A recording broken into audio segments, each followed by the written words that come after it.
Hey guys, tonight we step across the threshold of a Roman home, not into the grand public arenas filled with the roar of the crowd or the bustling, politically charged forums of the empire, but into the far more intimate, deeply personal, and profoundly sacred heart of daily life. We're here to discover the gentle stories of their household gods, those often unseen but ever-present spiritual guardians who watched over the family, protected the pantry, and were believed to perform those small, quiet, yet deeply significant tiny miracles that brought comfort, security, and a sense of divine benevolence to everyday Roman existence. Imagine the warm, flickering glow of an oil lamp casting soft, dancing shadows on intricately patterned mosaic floors.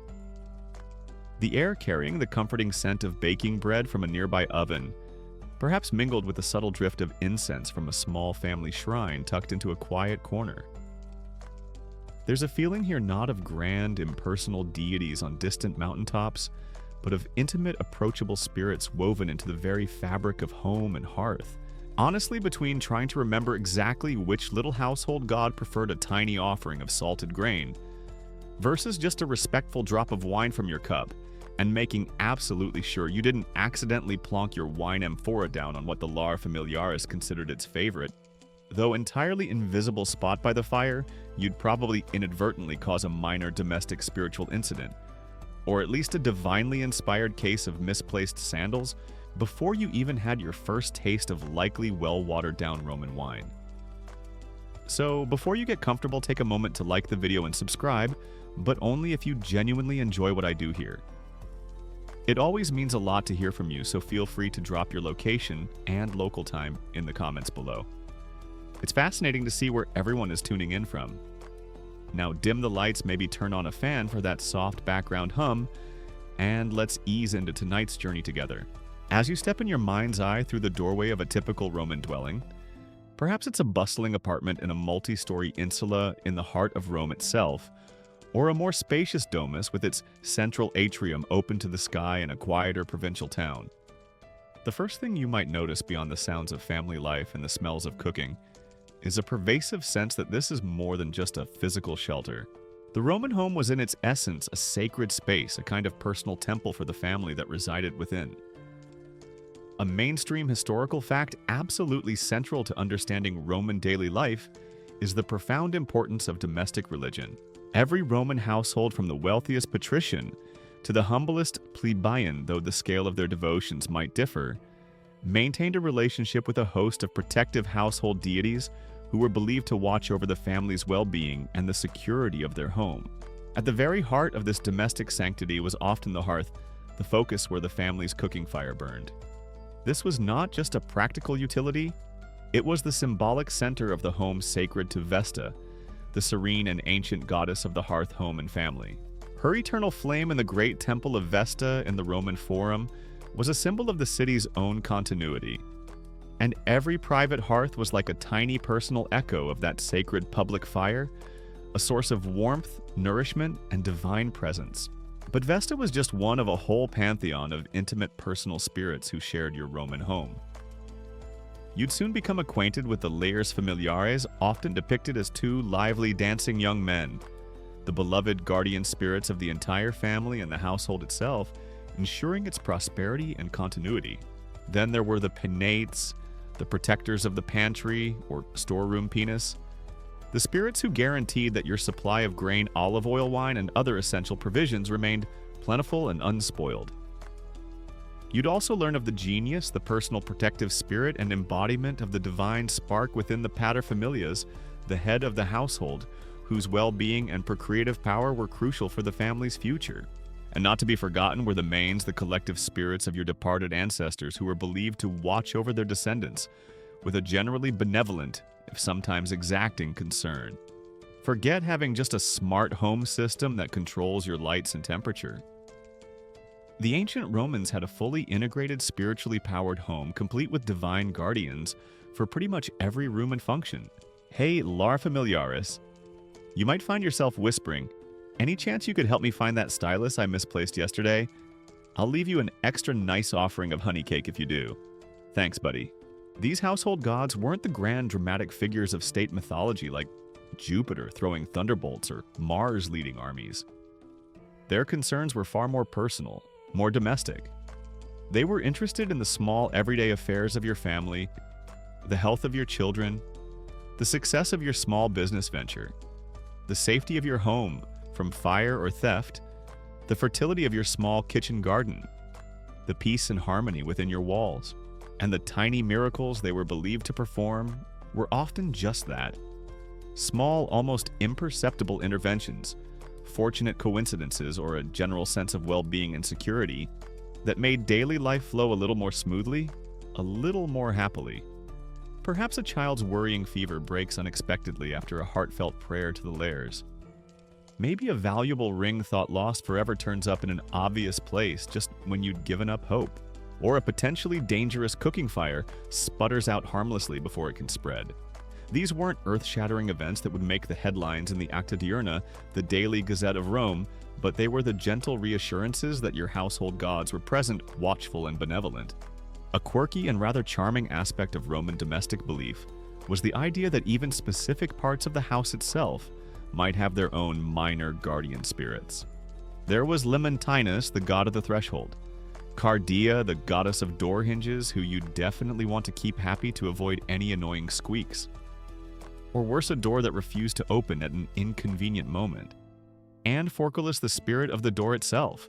It's like every nook and cranny had its own tiny divine superintendent, ensuring the smooth operation of the household.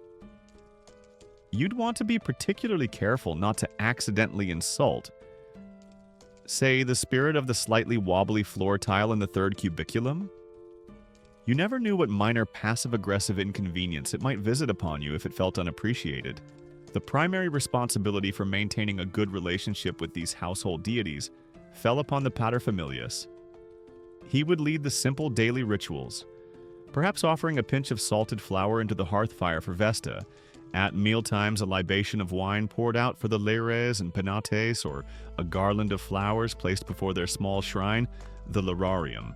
This shrine, often a beautifully decorated niche or cupboard, usually located in the atrium or another central part of the house, contained small statues or painted images of the household gods, and was the focal point for family worship.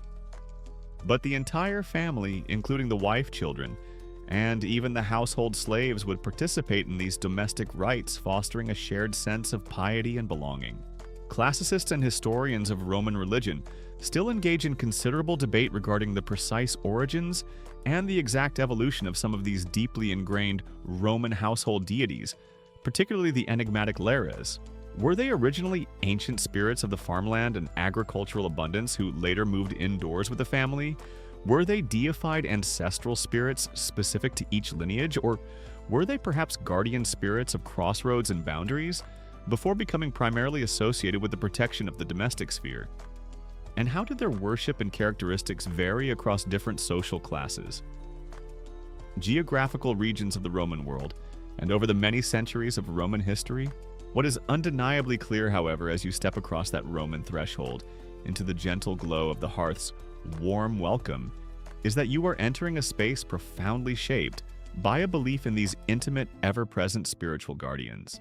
Their unseen presence offered daily comfort, a sense of continuity with the ancestors, and the quiet reassurance that even in the midst of a vast and often chaotic empire, your home, your family, and your daily bread were watched over, protected, and occasionally blessed by the tiny, almost imperceptible miracles of your very own household gods. That warm, inviting glow you felt as you stepped across the threshold of an ancient Roman home, that sense of being enveloped in an atmosphere of quiet domestic sanctity, was in no small part due to the diligent, unseen efforts of a host of household deities. And perhaps foremost among these, the most beloved, the most intimately connected with the daily life and continuity of the family, were the Lares Familiares. These weren't distant Olympian gods concerned with epic battles or grand affairs of state. These were your personal, leavened spiritual guardians, the cheerful protectors of your home, and everyone within it, from the venerable paterfamilias down to the humblest kitchen slave. A mainstream historical fact is that the Lars Familiares, singular lar familiaris, though they were almost always conceived of and depicted as a pair, or sometimes more, were among the most ancient and consistently venerated deities in Roman domestic religion. Their primary role was to watch over and protect the entire household. The familia, in its broadest Roman sense, which included not just the core family unit of parents and children, but also all other relatives, dependents, and even the slaves who lived and worked under that roof. They were also guardians of the physical dwelling itself, the domus, ensuring its safety and prosperity. So the Lares were basically your combined supernatural security team. Household insurance policy and family well-being counselors all rolled into two usually rather cheerful-looking, eternally youthful figures who only asked for a tiny portion of your dinner and the occasional pretty flower in return for their tireless service. Best housemates ever, really, if you didn't mind them being mostly invisible. When you picture the Lares, imagine them as they were so often depicted in Roman art, particularly in the household shrines dedicated to them. They are typically portrayed as two young men, energetic and dynamic, often shown in lively dancing poses, their short tunics swirling around them as if caught in a joyful protective movement.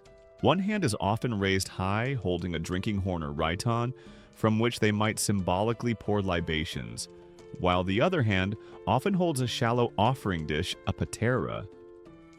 Sometimes they might carry a cornucopia, that horn of plenty signifying the abundance and prosperity they were believed to bestow upon the household. And quite frequently, especially in paintings, a friendly, alert dog might be depicted between them. Or at their feet, a classic Roman symbol of loyalty, watchfulness, and guardianship, further emphasizing their protective role. The main focal point for their worship within the home was the Lararium. This was the household shrine, a dedicated sacred space, where the images or statuettes of the Lares and often other household deities were kept and honored. The form of the Lararium could vary greatly depending on the wealth and piety of the family.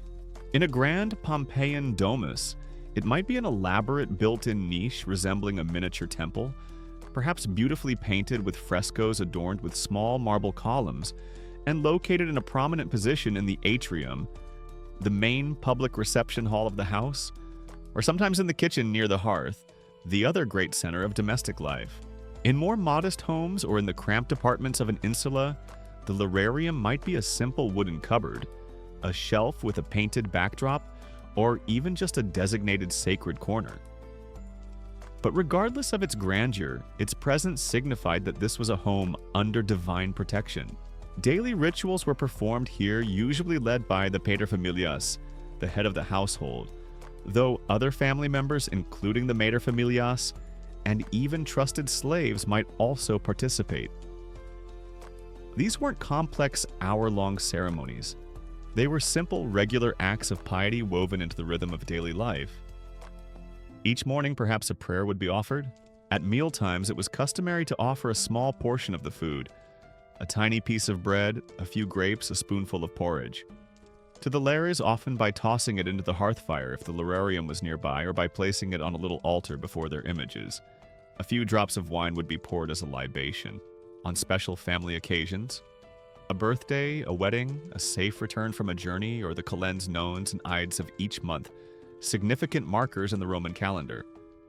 More substantial offerings might be made garlands of fresh flowers, fragrant incense, specially baked cakes, or even for wealthier families on very significant occasions. A small animal sacrifice like a piglet. Though for daily worship, simple food offerings were the norm. You certainly wouldn't want to forget the Lares when dishing out the portions at the evening meal. Imagine the scene. Oops, sorry lads, no leftover roasted dormouse or a splash of that rather good Falernian wine for you tonight. That could lead to a distinct and noticeable downturn in overall household luck, or at the very least some very disappointed and entirely invisible tutting emanating from the general direction of the corner shrine. The tiny miracles attributed to the Lares Familiares were precisely those everyday blessings that contribute to a happy, secure, and prosperous home. Did a cooking fire that threatened to get out of control suddenly die down for no apparent reason? Thank the Lares. Did a child recover quickly from a worrying fever after prayers were offered at the Lararium? The Lares were watching over them. Did a valuable item like a sentimental piece of jewelry or an important document that was thought lost suddenly turn up in an obvious place just when you'd given up all hope of finding it? That was the gentle guiding hand of your household spirits. They were also believed to ensure family harmony, to protect the bonds between family members, to promote fertility, and to guard the household against thieves' illness and general ill fortune. Their presence was a constant source of comfort, a feeling that your home was a safe haven watched over by benevolent, if unseen, protectors. A quirky and rather endearing belief associated with the Lares is that they were so deeply tied to the familia itself, to the people, that if the family moved house, the Lares were believed to move with them. Their spiritual presence wasn't just fixed to the physical bricks and mortar or timber and wattle and daub, as the case may be. It was connected to the lineage and the ongoing life of the household. This meant that wherever you went, as long as you maintained their worship, your familiar guardian spirits would be there, ensuring continuity and protection in your new abode. Classicists and archaeologists who delve into the origins of Roman religion still engage in considerable debate regarding the precise early evolution and original nature of the Lares cult. Were they primarily ancient chthonic or earth-based deities connected to the fertility and protection of the family's agricultural land, whose role then became increasingly domesticated as Roman society became more urbanized? Or were they perhaps originally spirits of deified ancestors, the collective benevolent dead of the family line watching over their living descendants?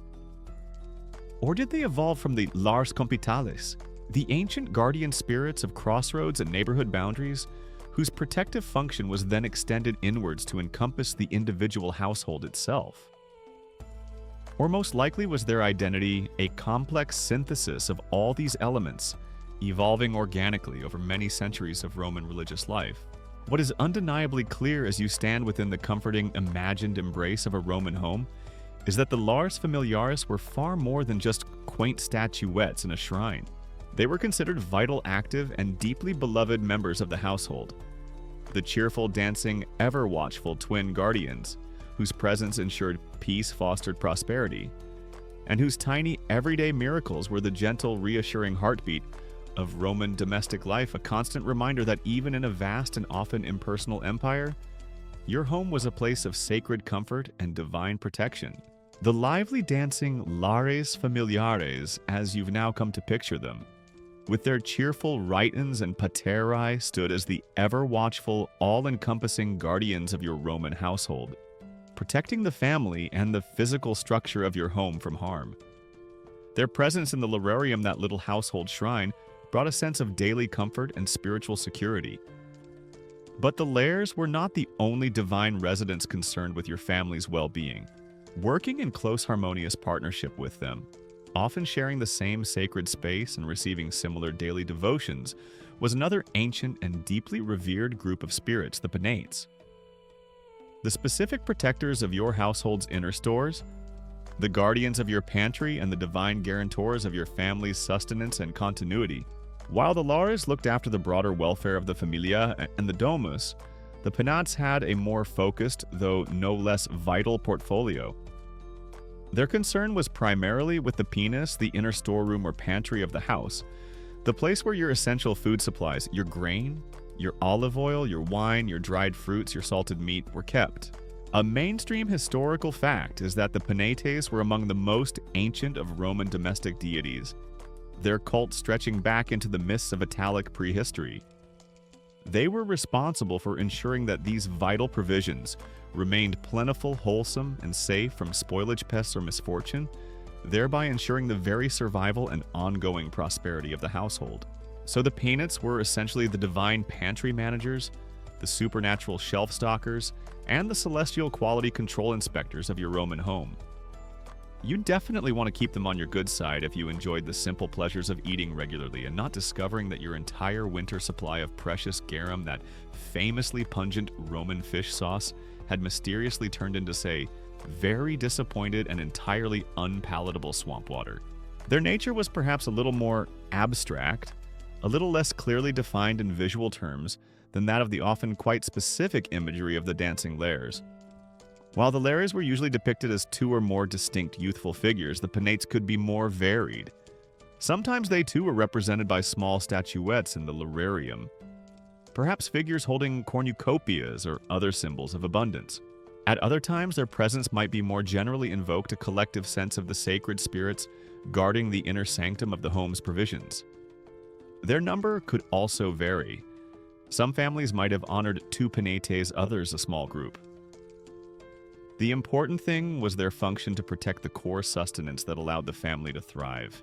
The tiny miracles attributed to the Penates were often quiet, everyday blessings that might easily be overlooked by the ungrateful or the unobservant, but were deeply cherished by the pious Roman family. Did your store of grain last through a longer than expected lean period before the next harvest? Thank the Penates for making it stretch. Did your olive oil remain sweet and pure? Your wine unclouded, your dried figs free from mold. Despite the heat or the damp, the Penates were diligently watching over your stores. Did your household, even in times of general scarcity in the wider city, always seem to have just enough on hand to put food on the table? That was the benevolent providence of your pantry's protectors. These weren't usually dramatic interventions, but rather a steady, reliable current of domestic well-being. A quiet assurance that the heart of your home, its ability to nourish and sustain its members, was secure.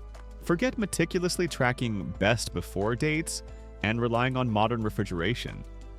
For the Romans, it was more like a small, respectful offering of spelt flour, and a heartfelt prayer to the Penates each day keeps the unexpected weevil infestation and the general threat of an empty larder at bay. The worship of the Penates was intimately connected with the daily life of the household, particularly with meal times in the hearth.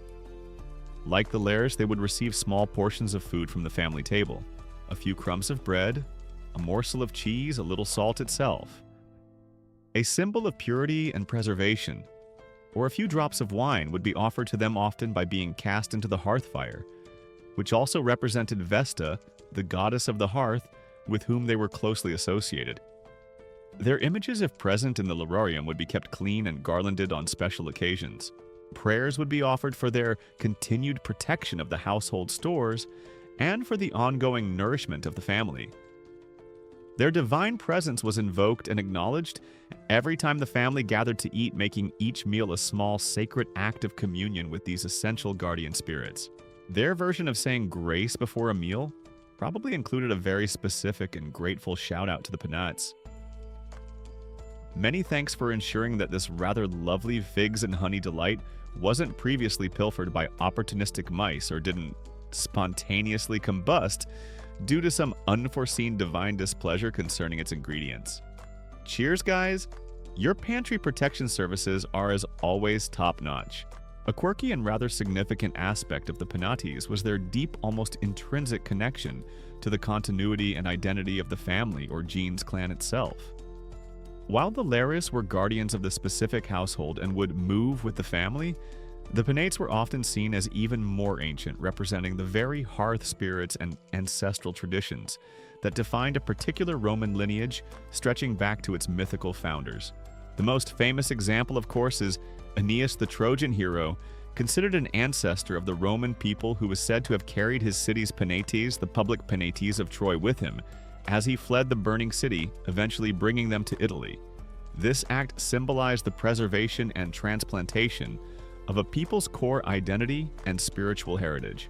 Similarly, individual Roman families might have believed their own Penates were unique to their lineage, perhaps even originating from particularly revered deified ancestors whose spirits continued to watch over the family's inner prosperity.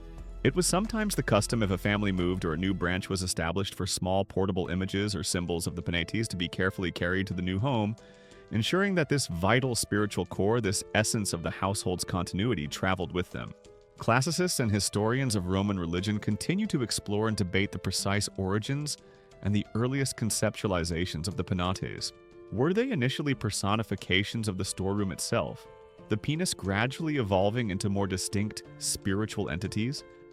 Or were they primarily deified abstract concepts representing the very idea of household provision and familial continuity? Could they have been, in some instances, specific named ancestral figures whose protective influence was particularly focused on the family's sustenance? Or were they perhaps local noumena or indwelling spirits of place whose cult became standardized over time and assimilated into the broader Roman domestic pantheon? And how did the specific identities, number, or even the perceived gender of a family's Penates vary across different households, regions, or social strata within the vast Roman world? What is undeniably clear as you feel the comforting presence of these ancient guardians in your imagined Roman home is that the Penates were far more than just charming little pantry fairies. They were fundamental to the Roman understanding of domestic security and well-being. They represented the assurance that the home fires would burn brightly, that the table would be at least modestly supplied, and that the family, the very heart of Roman society, would be nourished and sustained, not just physically, but spiritually, allowing it to endure and thrive across the generations, all under the quiet, steadfast, and deeply benevolent watch of these ancient protectors of the inner store. The Penates, those diligent and ancient guardians of your Roman household's pantry and provisions, as you've now come to appreciate, worked quietly in the background, ensuring your family had its daily bread, its wine, its oil, the very sustenance of life. Their presence, honored with small offerings, brought a profound sense of security regarding the material well-being of your domus. But alongside these protectors of the collective stores, there was another even more personal spiritual entity, intimately connected with the life force and fortune of the family, particularly its head, the genius. This wasn't just a guardian of a place or a thing. This was your very own indwelling divine spark, your personal spirit, double accompanying you and especially the paterfamilias through life. A mainstream historical fact is that the Roman belief in the genius plural genii was ancient and deeply ingrained.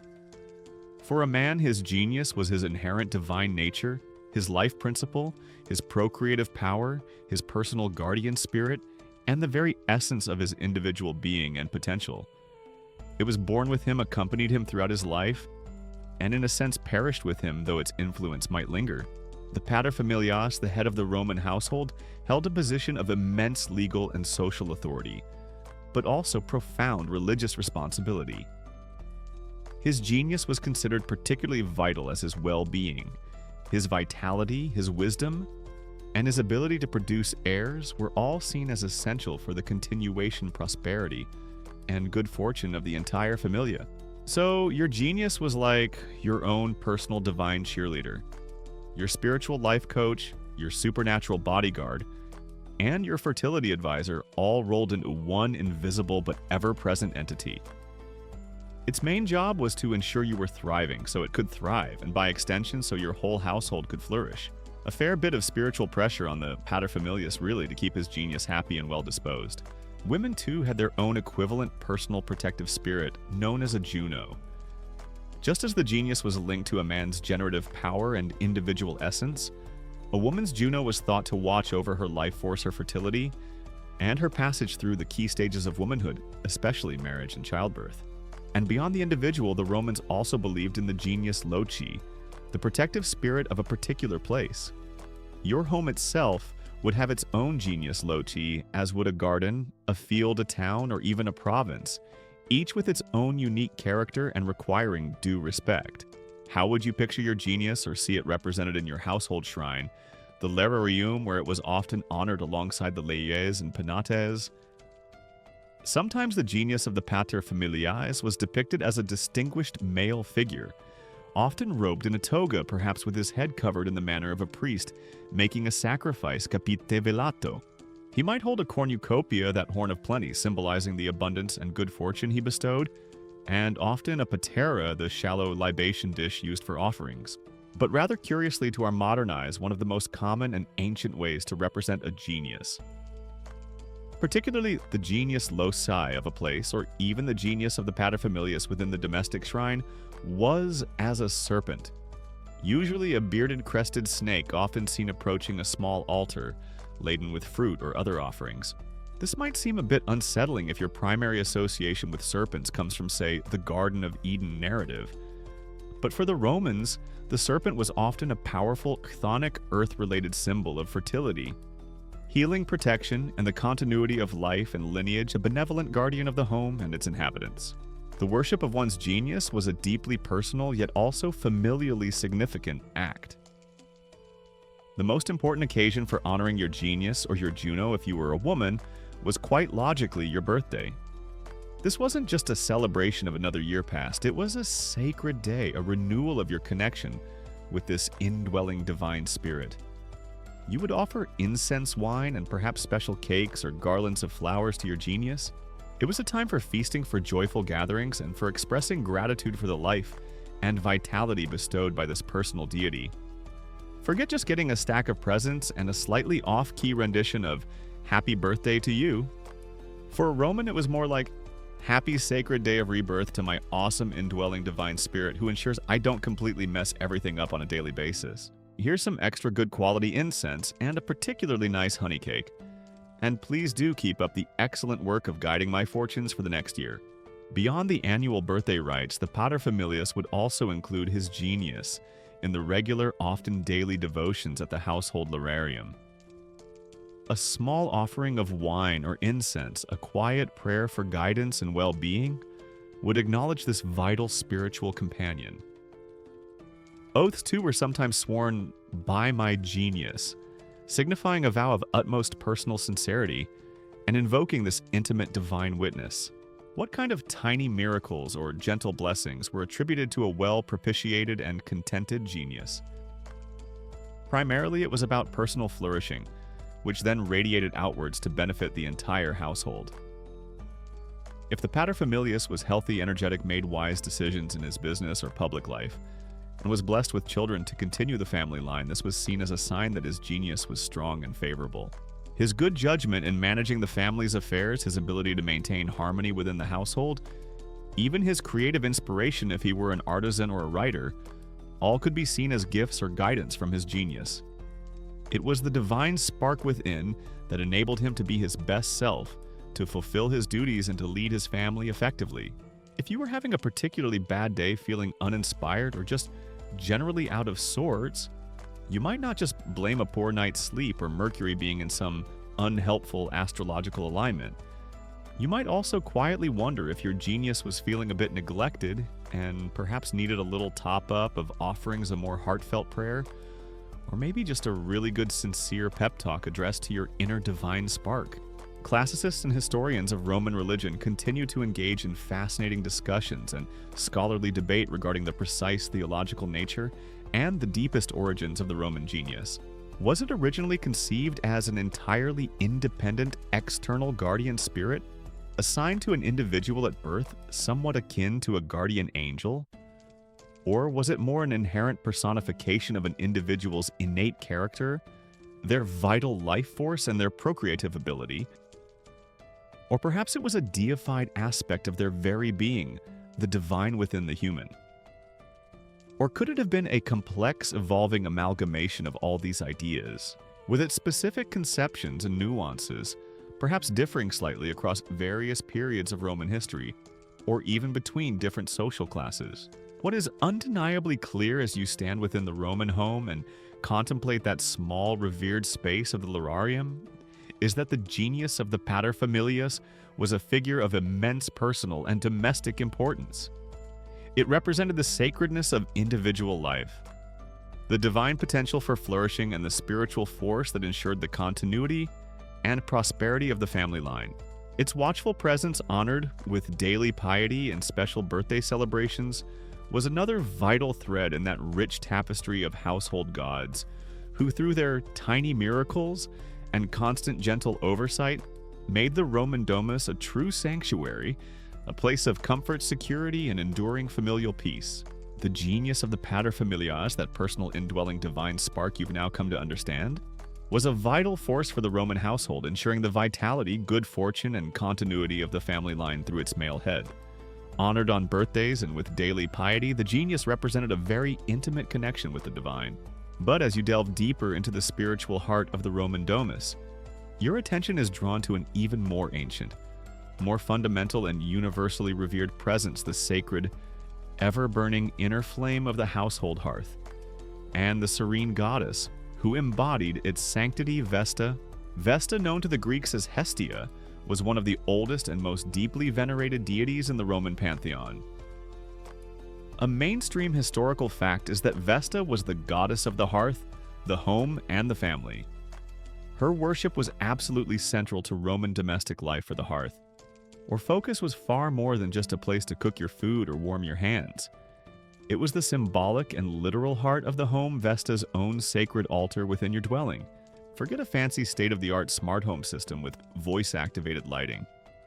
The ancient Romans had a Vesta-powered home, and her divine pilot light was the one you really didn't want going out on you, lest your domestic bliss and possibly your dinner suffer some serious setbacks.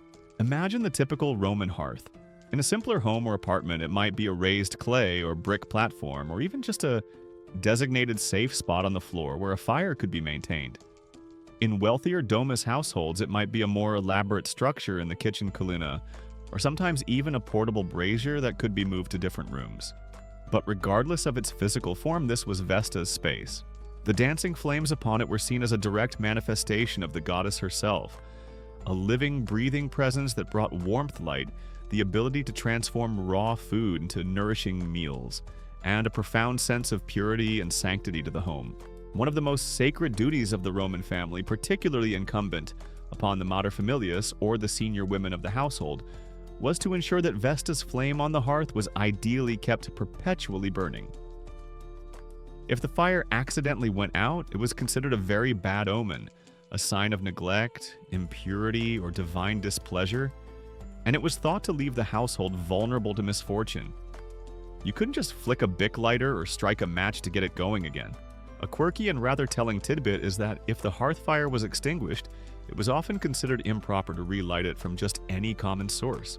Ideally, it should be rekindled using a pure flame, perhaps brought from a neighbor's hearth, if their fire was also in good standing with Vesta, one presumes.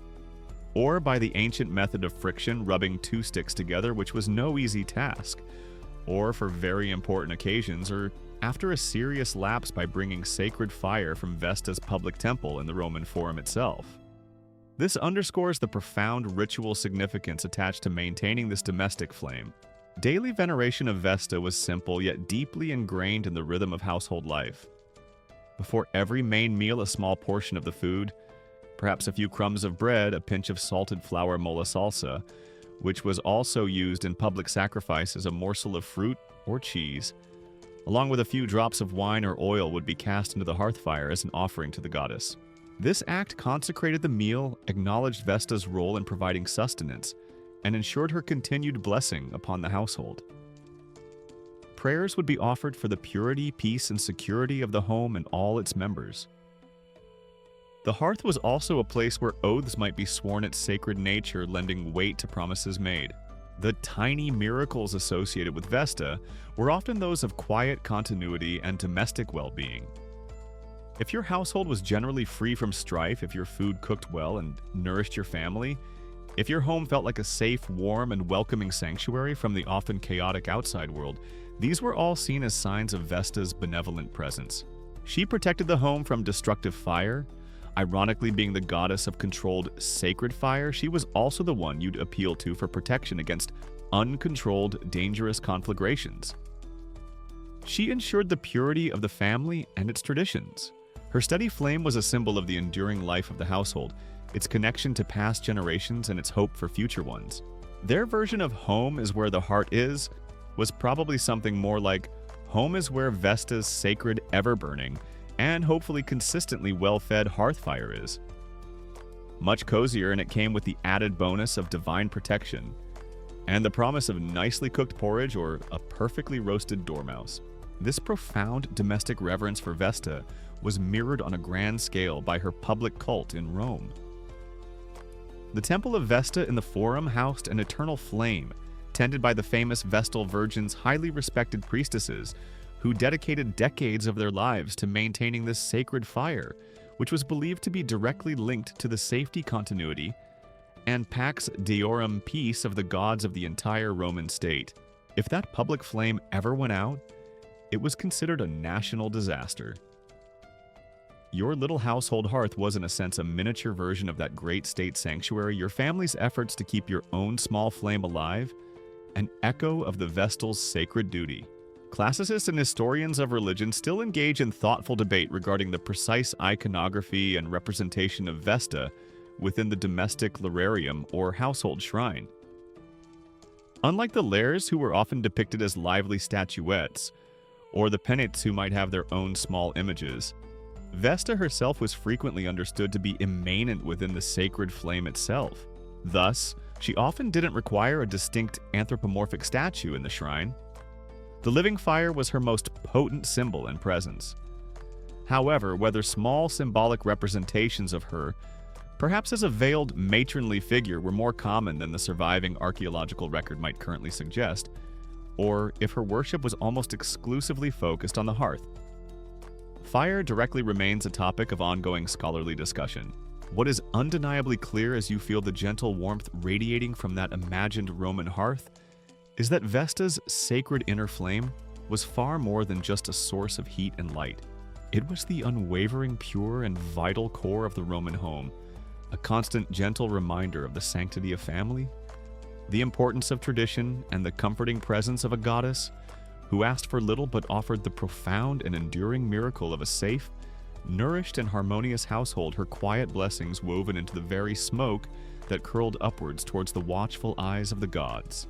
Forgetting to offer Vesta her tiny share of the morning bread, that wasn't just bad manners, it was like forgetting to pay your divine utility bill, and you really didn't want the spiritual lights to go out.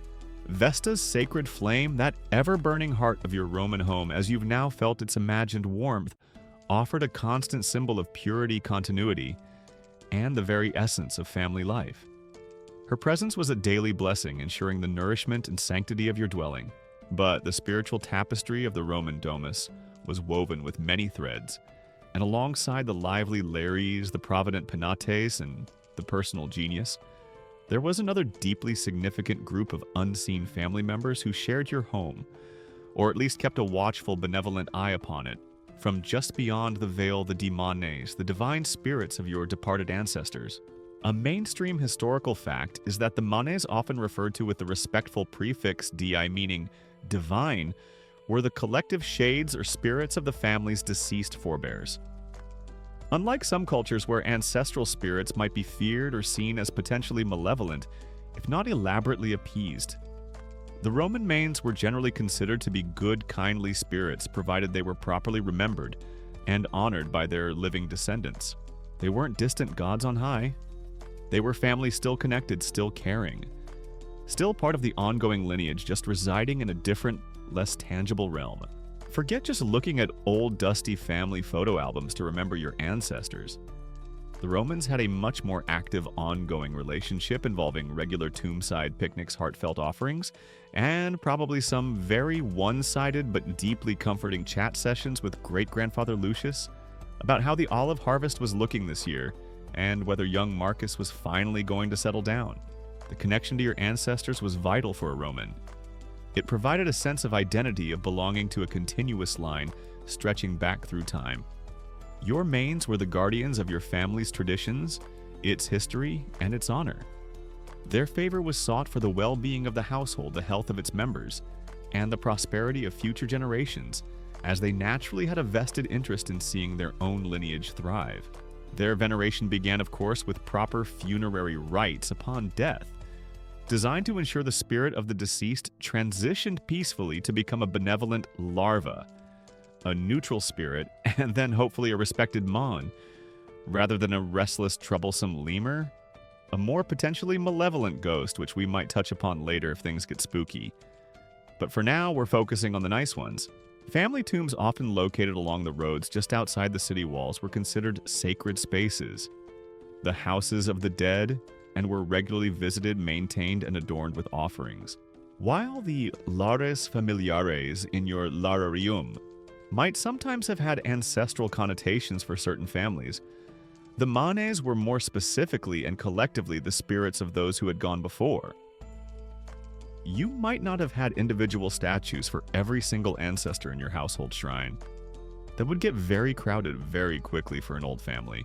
But they were certainly remembered in prayers and libations of wine or milk, and small portions of food would be offered to them, especially on significant family anniversaries or during specific festivals dedicated to their honor.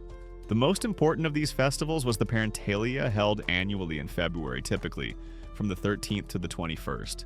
This was a quiet, solemn, and deeply personal family observance, not a raucous public holiday. During these 9 days, all public temples were closed. Magistrates wore no insignia of office, and no marriages were performed. It was a time for the living to focus entirely on their duties to the dead. Families would visit the tombs of their ancestors, cleaning them, decorating them with flowers like roses and violets, and offering simple foods. Perhaps some grain, a little salt bread soaked in wine, or small cakes.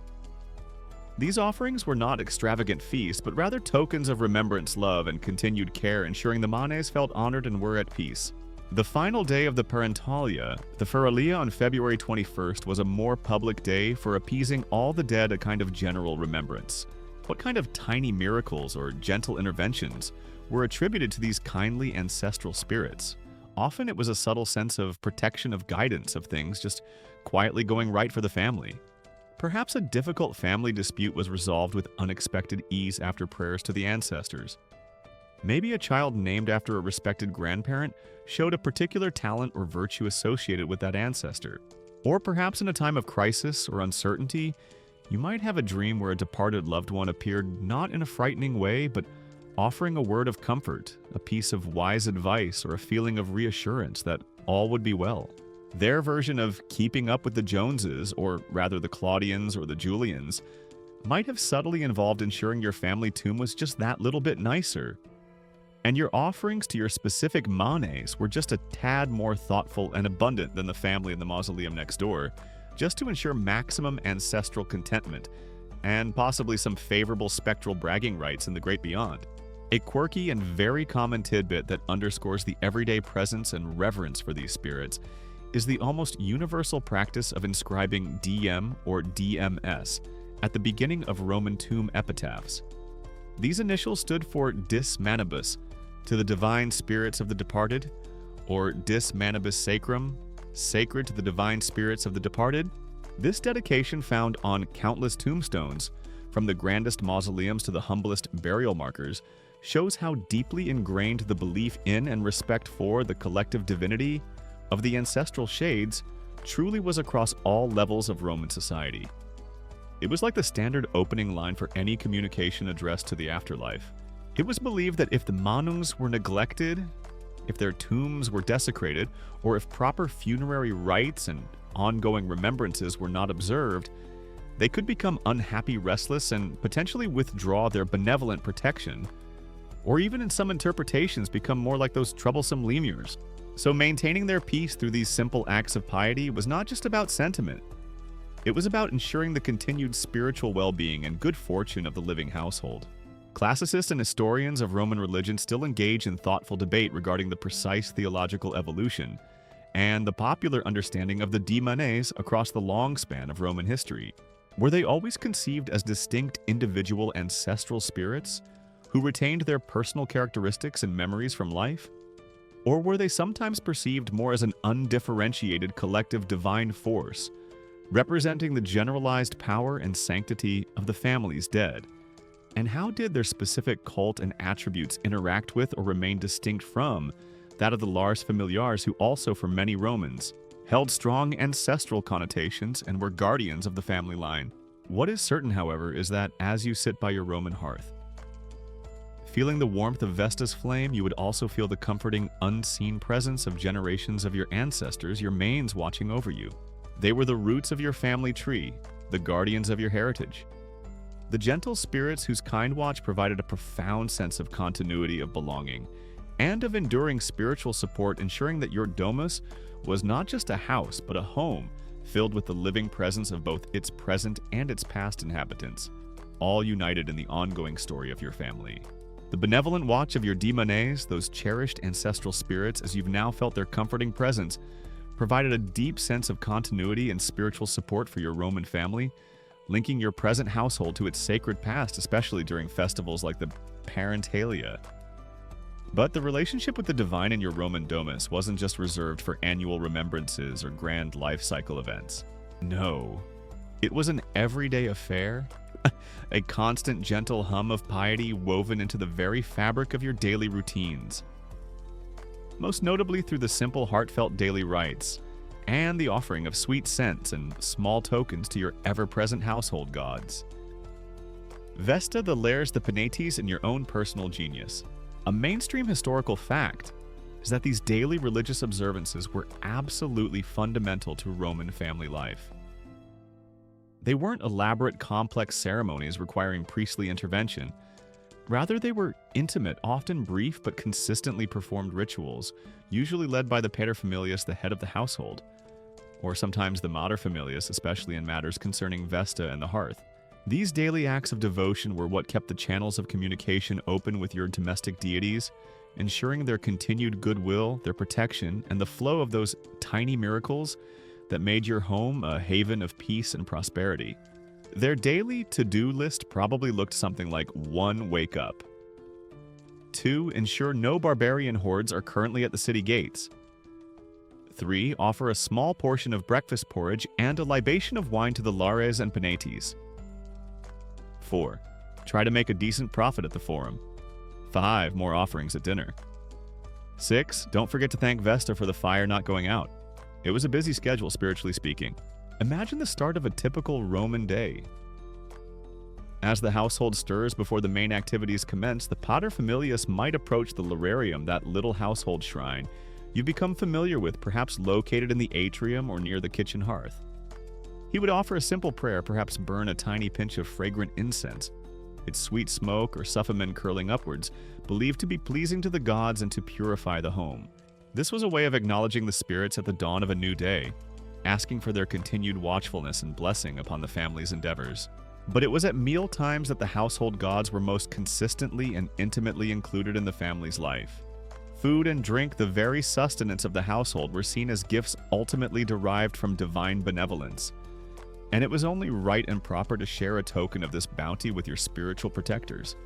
Before the family began to eat, or sometimes during the meal itself, small portions of the food would be set aside or offered.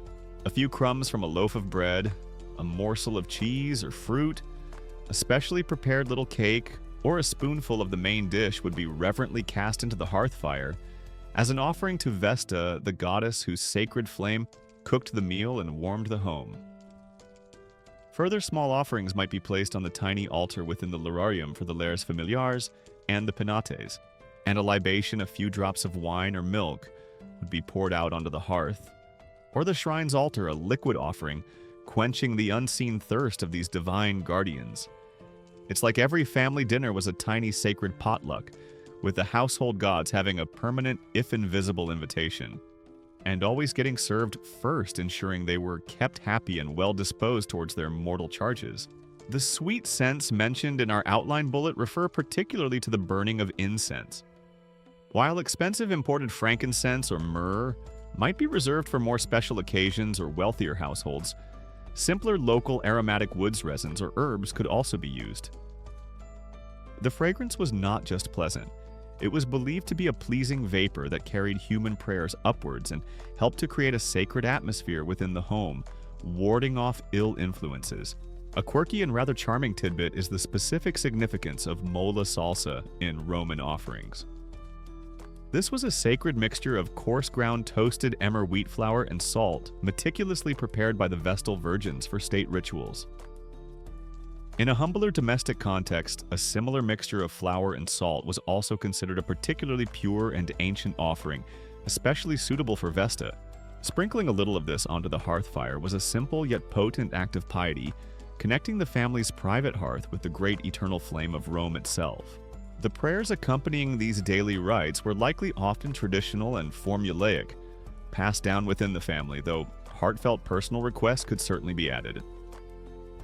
They would be pleased for the health of the children, the prosperity of the household, the safety of family members away from home, the fertility of any fields the family might own, and generally for the continued peace and harmony of the domus, under the benevolent watch of its divine protectors. Forget lengthy, complicated theological treatises. Their daily prayers were probably more along the lines of, "Esteemed Lares, kindly keep an eye on the leaky roof tile in the second cubiculum. Gracious Penates, please ensure the weevils remain unimpressed by our winter grain stores. And dearest Vesta, thanks for not letting the dinner catch fire again. We appreciate your ongoing vigilance." While the paterfamilias held the primary religious authority, the materfamilias, the lady of the house, often played a very active and crucial role in these daily domestic rituals, particularly those centered on Vesta and the hearth. She was in many ways the priestess of her own home, responsible for the physical and spiritual nourishment of the family. Children too would learn these practices from a young age, observing and participating, thus ensuring the continuity of these traditions. Even the household slaves, while having their own beliefs, were often included in the general worship of the family's Lares and Penates, as these spirits were understood to protect everyone residing under that roof.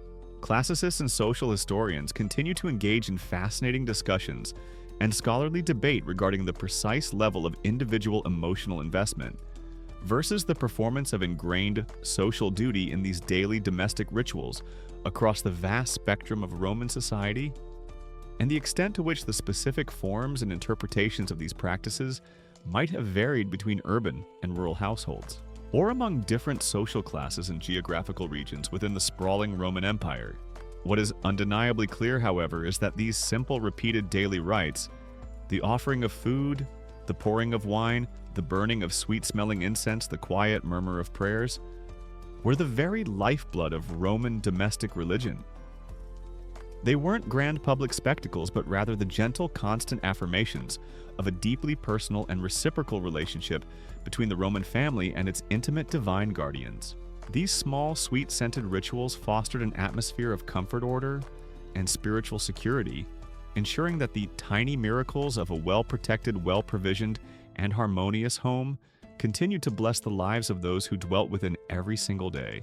Those simple, heartfelt daily rites you've now witnessed, the scattering of salted flour into Vesta's flames, the libation of wine poured for the Penates, the fragrant wisp of incense rising before the images in the Lararium. These were the constant threads that wove the household gods into the very fabric of Roman family life. They fostered an atmosphere of gentle piety and a comforting sense of divine oversight. And it was within this atmosphere of regular devotion and reciprocal care that the tiny miracles attributed to these domestic deities would often manifest small but significant reassurances of their watchful presence. One such gentle intervention, a story you might hear whispered with gratitude in many a Roman home, concerns the time a precious lost ring was found again. All thanks, it was firmly believed, to the benevolent intervention of the Lares Familiares. Imagine the scene. Perhaps you, or more likely the Mater Familias or the Pater Familias himself, have misplaced something of considerable value. Not just monetary, but sentimental. It might be a gold signet ring engraved with the family crest used for sealing important documents and a symbol of lineage and authority. Or perhaps it's a cherished piece of jewelry, a gift from a loved one, or an heirloom passed down through generations. The anxiety of such a loss in a Roman household would be palpable. You search everywhere, through every chest, in every fold of every toga, in every corner of every cubiculum. Servants are questioned, children are gently interrogated, but the ring remains stubbornly, distressingly absent. Forget the mild panic of misplacing your house keys or your smartphone today. In a world without easy replacements for such unique and significant items, and where personal adornments often signified status and identity, such a loss could feel like a minor domestic catastrophe. As the fruitless search continues and despair begins to set in, what do? You turn, of course, to your household gods, your ever-present Lares, Familiares, those cheerful, dancing guardians of your home and all its contents. A mainstream historical fact is that while the Lares were general protectors of the entire household and its fortune, their broad purview naturally extended to safeguarding the family's possessions. It was entirely natural, therefore, for a Roman family to make a special appeal to them for help in recovering a lost or misplaced valuable. So, with a heavy heart and a hopeful prayer, the Pater Familias would approach the Lararium. He might light an extra lamp, burn a little more incense than usual, and make a specific vow. O good Lares, watchful guardians of our home and family, if you but guide our eyes to find this precious ring, which has vanished from our sight, I promise to offer you the finest honey cakes and a garland of fresh roses for your shrine. Their version of activating the Find My iPhone app was considerably more spiritual, involving less GPS tracking and a great deal more heartfelt supplication to the divine domestic IT support team, possibly with a promise of a premium offering upgrade if they successfully resolved the issue. And then perhaps the next day, or even just a few hours later, the tiny miracle occurs. Someone in the household, maybe a child playing a slave sweeping, or even you yourself retracing your steps for the 10th time, suddenly spots it. there's the ring. Perhaps it had fallen into an overlooked fold of drapery, or slipped behind a heavy storage chest, or even turned up in a place you were sure you had already searched thoroughly multiple times. It's that uncanny moment where something, after being utterly invisible, suddenly appears as if by magic. The relief is immense, the joy palpable. Immediately, this discovery would be attributed to the benevolent intervention of the Lares. Clearly, they had heard the prayers, accepted the promise of the vow, and guided the finder's hand or eye. It wasn't just a lucky coincidence, it was a sign of their favor, their attentiveness, their active care for the family's well-being, even in such seemingly small personal matters. This reinforced the family's faith, their sense of security, their conviction that these kindly spirits were truly present and watchful within their home. A quirky and rather charming tidbit might be the belief that the Lares could communicate the location of a lost item in subtle ways. Perhaps after making your vow, you suddenly have an inexplicable urge to look again in a place you'd already dismissed. Or maybe a small, insignificant event, a cat batting at a particular loose floor tile, a ray of sunlight momentarily illuminating a dusty corner, would draw your attention, leading you to the lost object. These would all be interpreted as the gentle, almost playful guidance of your household spirits. Some families might have even left a tiny symbolic model of the lost item, perhaps fashioned from wax or clay at the Lararium, when making their initial plea, a kind of visual prayer, to help the Lares focus their divine search efforts. Of course, the vow made to the Lares would be scrupulously fulfilled. The promised honey cakes would be baked fresh and sweet-smelling. The finest roses available would be gathered and woven into a garland. The family would gather again at the Lararium, and with heartfelt gratitude, the paterfamilias would make the thank offering, perhaps pouring an extra libation of good wine and speaking words of praise and thanks to these beloved guardians for their timely assistance. This act of fulfilling the vow was just as important as the initial plea. It maintained the reciprocal, respectful relationship between the family and their gods. You wouldn't want to be known in the spirit world as the family that promises a divine reward and then conveniently forgets once their lost item is back in their possession. That would be like getting a very bad multi-generational credit rating with the celestial authorities. Classicists and folklorists who study the nuances of everyday Roman religious belief still engage in thoughtful debate regarding how consistently ancient Romans might have distinguished between the specific agency of the Lares Familiares in the recovery of lost personal items versus attributing such fortunate finds to the more generalized influence of fortuna good fortune. Or even perhaps to the intervention of other deities like Mercury, who, in addition to his roles as a god of trade and messengers, was also sometimes associated with cleverness, finding things, and even a bit of trickery that could occasionally work in your favor.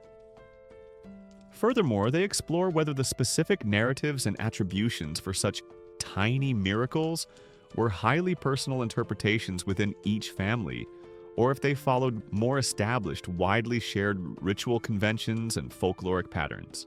What is certain is that for you as a member of that Roman household, the finding of that lost ring, that cherished heirloom, after heartfelt prayers to your Lares, would be a profound and comforting experience. It wasn't a world-shaking event, not a grand state miracle, but it was an intimate personal affirmation of divine care, a gentle whisper from your household gods, that they were indeed present, attentive, and benevolently watching over the small, yet deeply significant details of your family's life.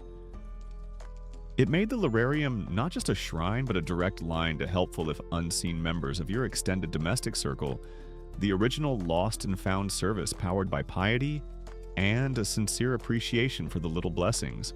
The benevolent intervention of your Lares Familiares in finding that precious lost ring, as you've now imagined, would have filled your Roman household with a profound sense of relief and gratitude, a tangible reminder of their watchful care over your possessions and your peace of mind. Such an event, a tiny miracle of recovery, reinforced the comforting belief that your domestic deities were truly present and attentive.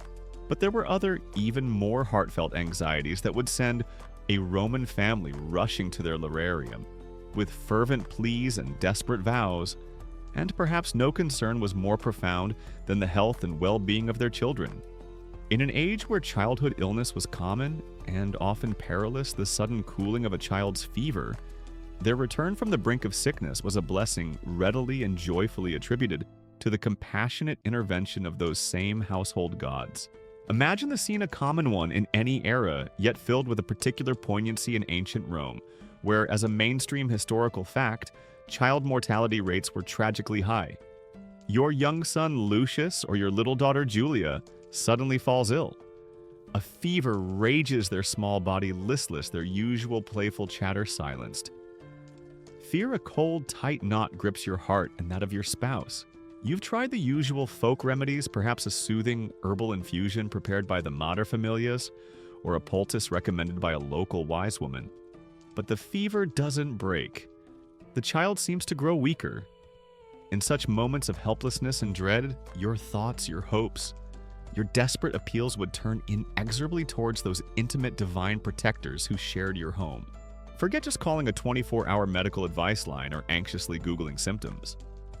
If your little Roman toddler, let's call him Minimus, suddenly developed an alarming cough and a worrying flush, your first and most urgent course of action alongside any practical care would be a direct, heartfelt, and possibly quite tearful plea to the Lares and Penates and any other household spirit whose divine ear you could possibly bend, probably accompanied by a solemn promise of, if you just make little Minimus stop sounding like a distressed baby seal and bring back his usual boisterous self, there's a very large, very delicious honey-sweetened offering cake, with your names metaphorically all over it. The lararium becomes the focal point of the family's desperate hope. The paterfamilias, his usual stern composure, perhaps softened by paternal anxiety, would lead the prayers. He might offer extra incense, its fragrant smoke, carrying the family's pleas upwards. Special libations of the best wine in the house might be poured out. The images of the Lares, those cheerful dancing youths, would be looked upon not just as guardians of property, but as protectors of the very life and future of the familia. The Penates, guardians of sustenance and the inner strength of the household, would be implored to ensure the child's vitality did not fade. Vesta's hearth, usually a symbol of warmth and nourishment, would now also be a place of fervent prayer for the restoration of health. Its purifying flame perhaps seen as a force against the darkness of illness. Even the genius of the paterfamilias might be appealed to his own life force and protective spirit, called upon to extend its aegis over his suffering child. The materfamilias, her heart aching, would likely be tireless in her devotions, perhaps spending long hours before the shrine, whispering her own prayers, tending a small lamp, kept burning for the gods, and making small personal offerings. A piece of her own jewelry pledged a lock of her hair, or a promise of a special act of piety if the child recovered. A quirky and rather touching tidbit from some Roman domestic religious practices is the idea of dedicating small votive offerings specifically related to children or healing. While more elaborate terracotta figurines of healed body parts were common at public healing sanctuaries like those of Asclepius, it's quite plausible that a mother in her distress might fashion a tiny clay image of her child, or offer a child's toy, or perhaps tie a specially blessed amulet around the sick child's wrist or neck, whispering prayers to the household gods to infuse it with their healing power. Days and nights might pass in this state of anxious vigil. Every whimper from the child's cot, every flush or pallor on their small face would be noted with a surge of hope or a fresh wave of fear. And then perhaps one morning, or in the deep quiet of the night, a change occurs. The child's breathing becomes a little easier. The burning heat of their skin begins to cool. They stir, perhaps ask for a sip of water, their eyes a little clearer. Slowly, almost imperceptibly at first, then with growing certainty, you realize the fever is breaking. The crisis is passing. Life is returning.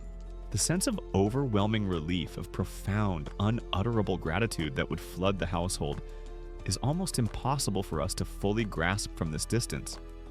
But you can imagine the tears of joy, the exhausted smiles, the whispered thanks to the gods. And there would be no doubt in your Roman mind as to whom this tiny miracle was owed. It was the Lares, the Penates, the ever-watchful household spirits who had heard their prayers, accepted their vows, and intervened to save their child. Their version of a get-well-soon card to the universe, having been duly delivered with earnestness and appropriate offerings at the family shrine, had seemingly received a very positive, life-affirming response from the divine recipients. Thank you, Lares. Thank you, Penates. the family would exclaim. You truly are the best extra-large honey cakes and the fanciest floral garlands for everyone at the Lararium this evening. Except for Minimus, of course. Perhaps just a tiny sip of diluted wine for him later, once he's feeling much, much better. The vows made in the depth of anxiety would now be joyfully fulfilled. The promised offerings, perhaps a particularly fine piece of sacrificial cake, an offering of new grain, or even the dedication of a small, specially commissioned painting or plaque for the Lararium depicting the child under the protection of the household gods, would be presented with heartfelt thanks. The child, once fully recovered, would themselves be brought before the shrine and taught to offer their own small thanks, instilling in them from a young age a sense of connection to these benevolent family guardians.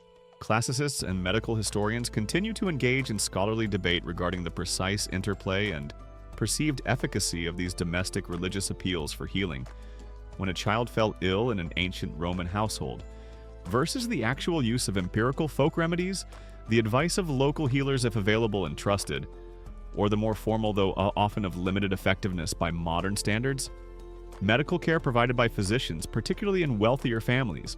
Were these approaches seen as mutually exclusive, or more likely as complementary strategies with families employing every available means, both spiritual and practical, to seek recovery for their beloved child?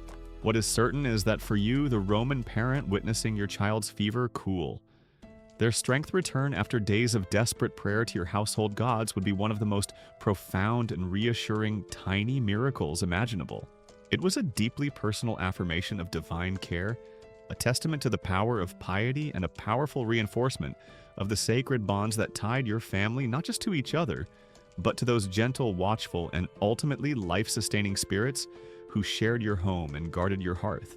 The recovery of your child from a worrying fever, that profound relief and gratitude washing over your Roman household after heartfelt pleas to the Lares and Penates, as you've just imagined, was indeed a tiny miracle that reaffirmed your faith in these intimate family guardians.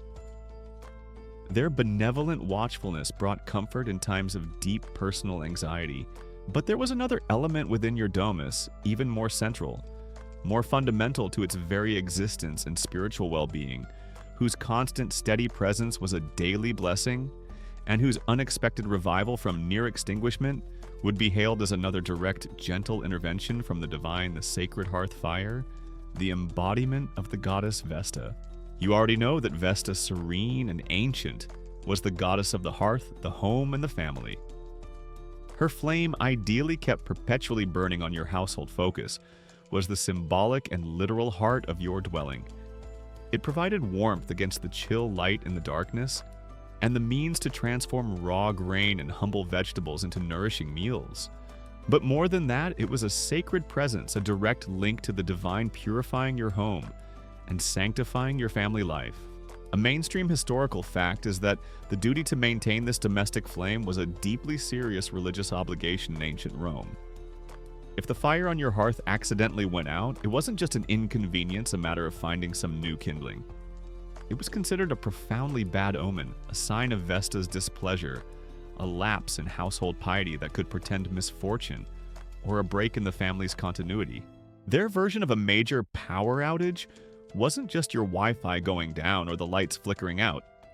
It was Vesta's sacred flame dying, which meant no hot meals, a distinct lack of cozy ambiance, and a profound sense of having somehow offended the very soul of your home, which was considerably more alarming than just needing to find the circuit breaker.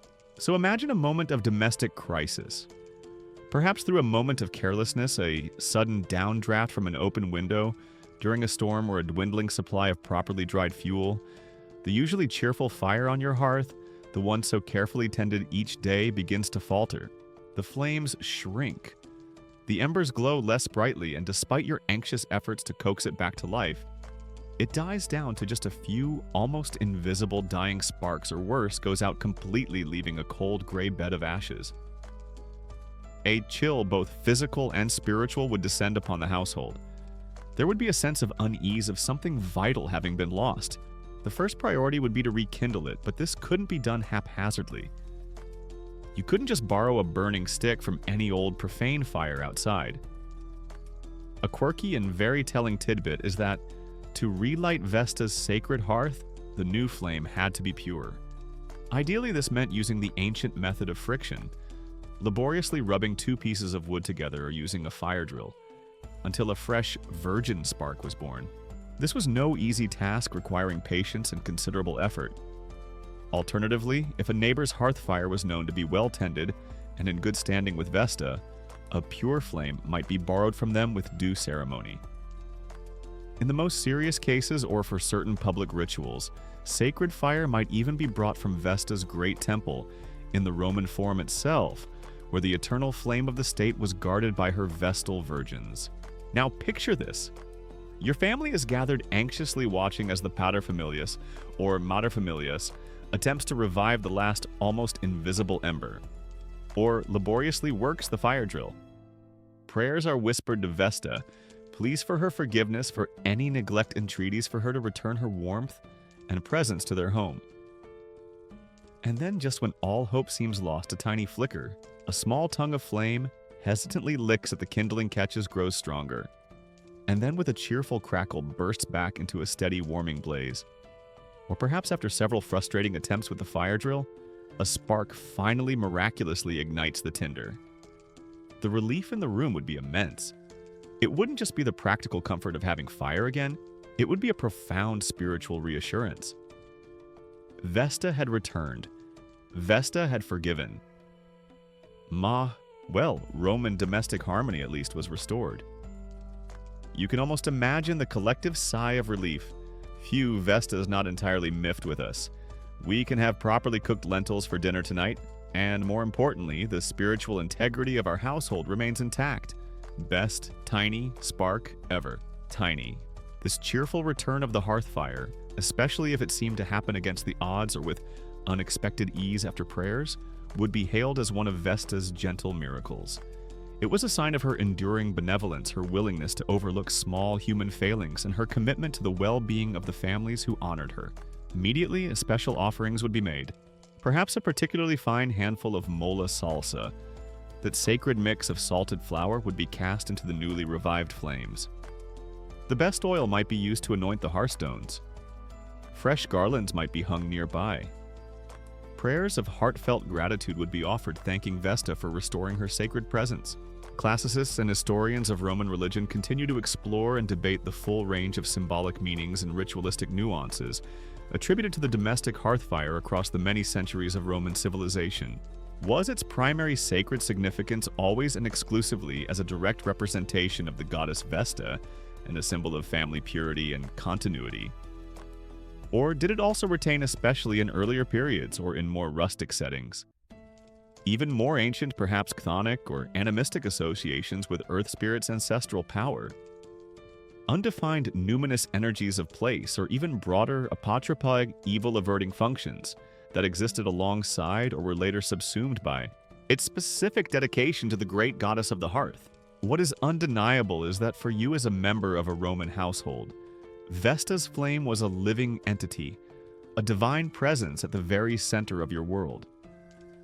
Its constant steady burn was a daily comfort, a source of life-giving warmth and nourishment. And its unexpected revival, its cheerful return after a moment of anxiety or neglect, was more than just a practical convenience. It was a tiny personal miracle, a gentle reassurance from the goddess herself that your home was still under her sacred protection, its heart still beating strong, its future still warmed by her enduring benevolent light. Forget just checking if your central heating was working. Ensuring Vesta's flame was happy and healthy was a matter of profound domestic and spiritual importance, a daily act of communion with the very soul of your home. Vesta's sacred flame, that ever-flickering heart of your Roman home, as you've now felt its comforting glow, was a constant reassuring presence, a symbol of family continuity purity, and the goddess's unwavering protection within your domestic sanctuary. The tiny miracle of its cheerful return from near extinguishment would fill your household with gratitude.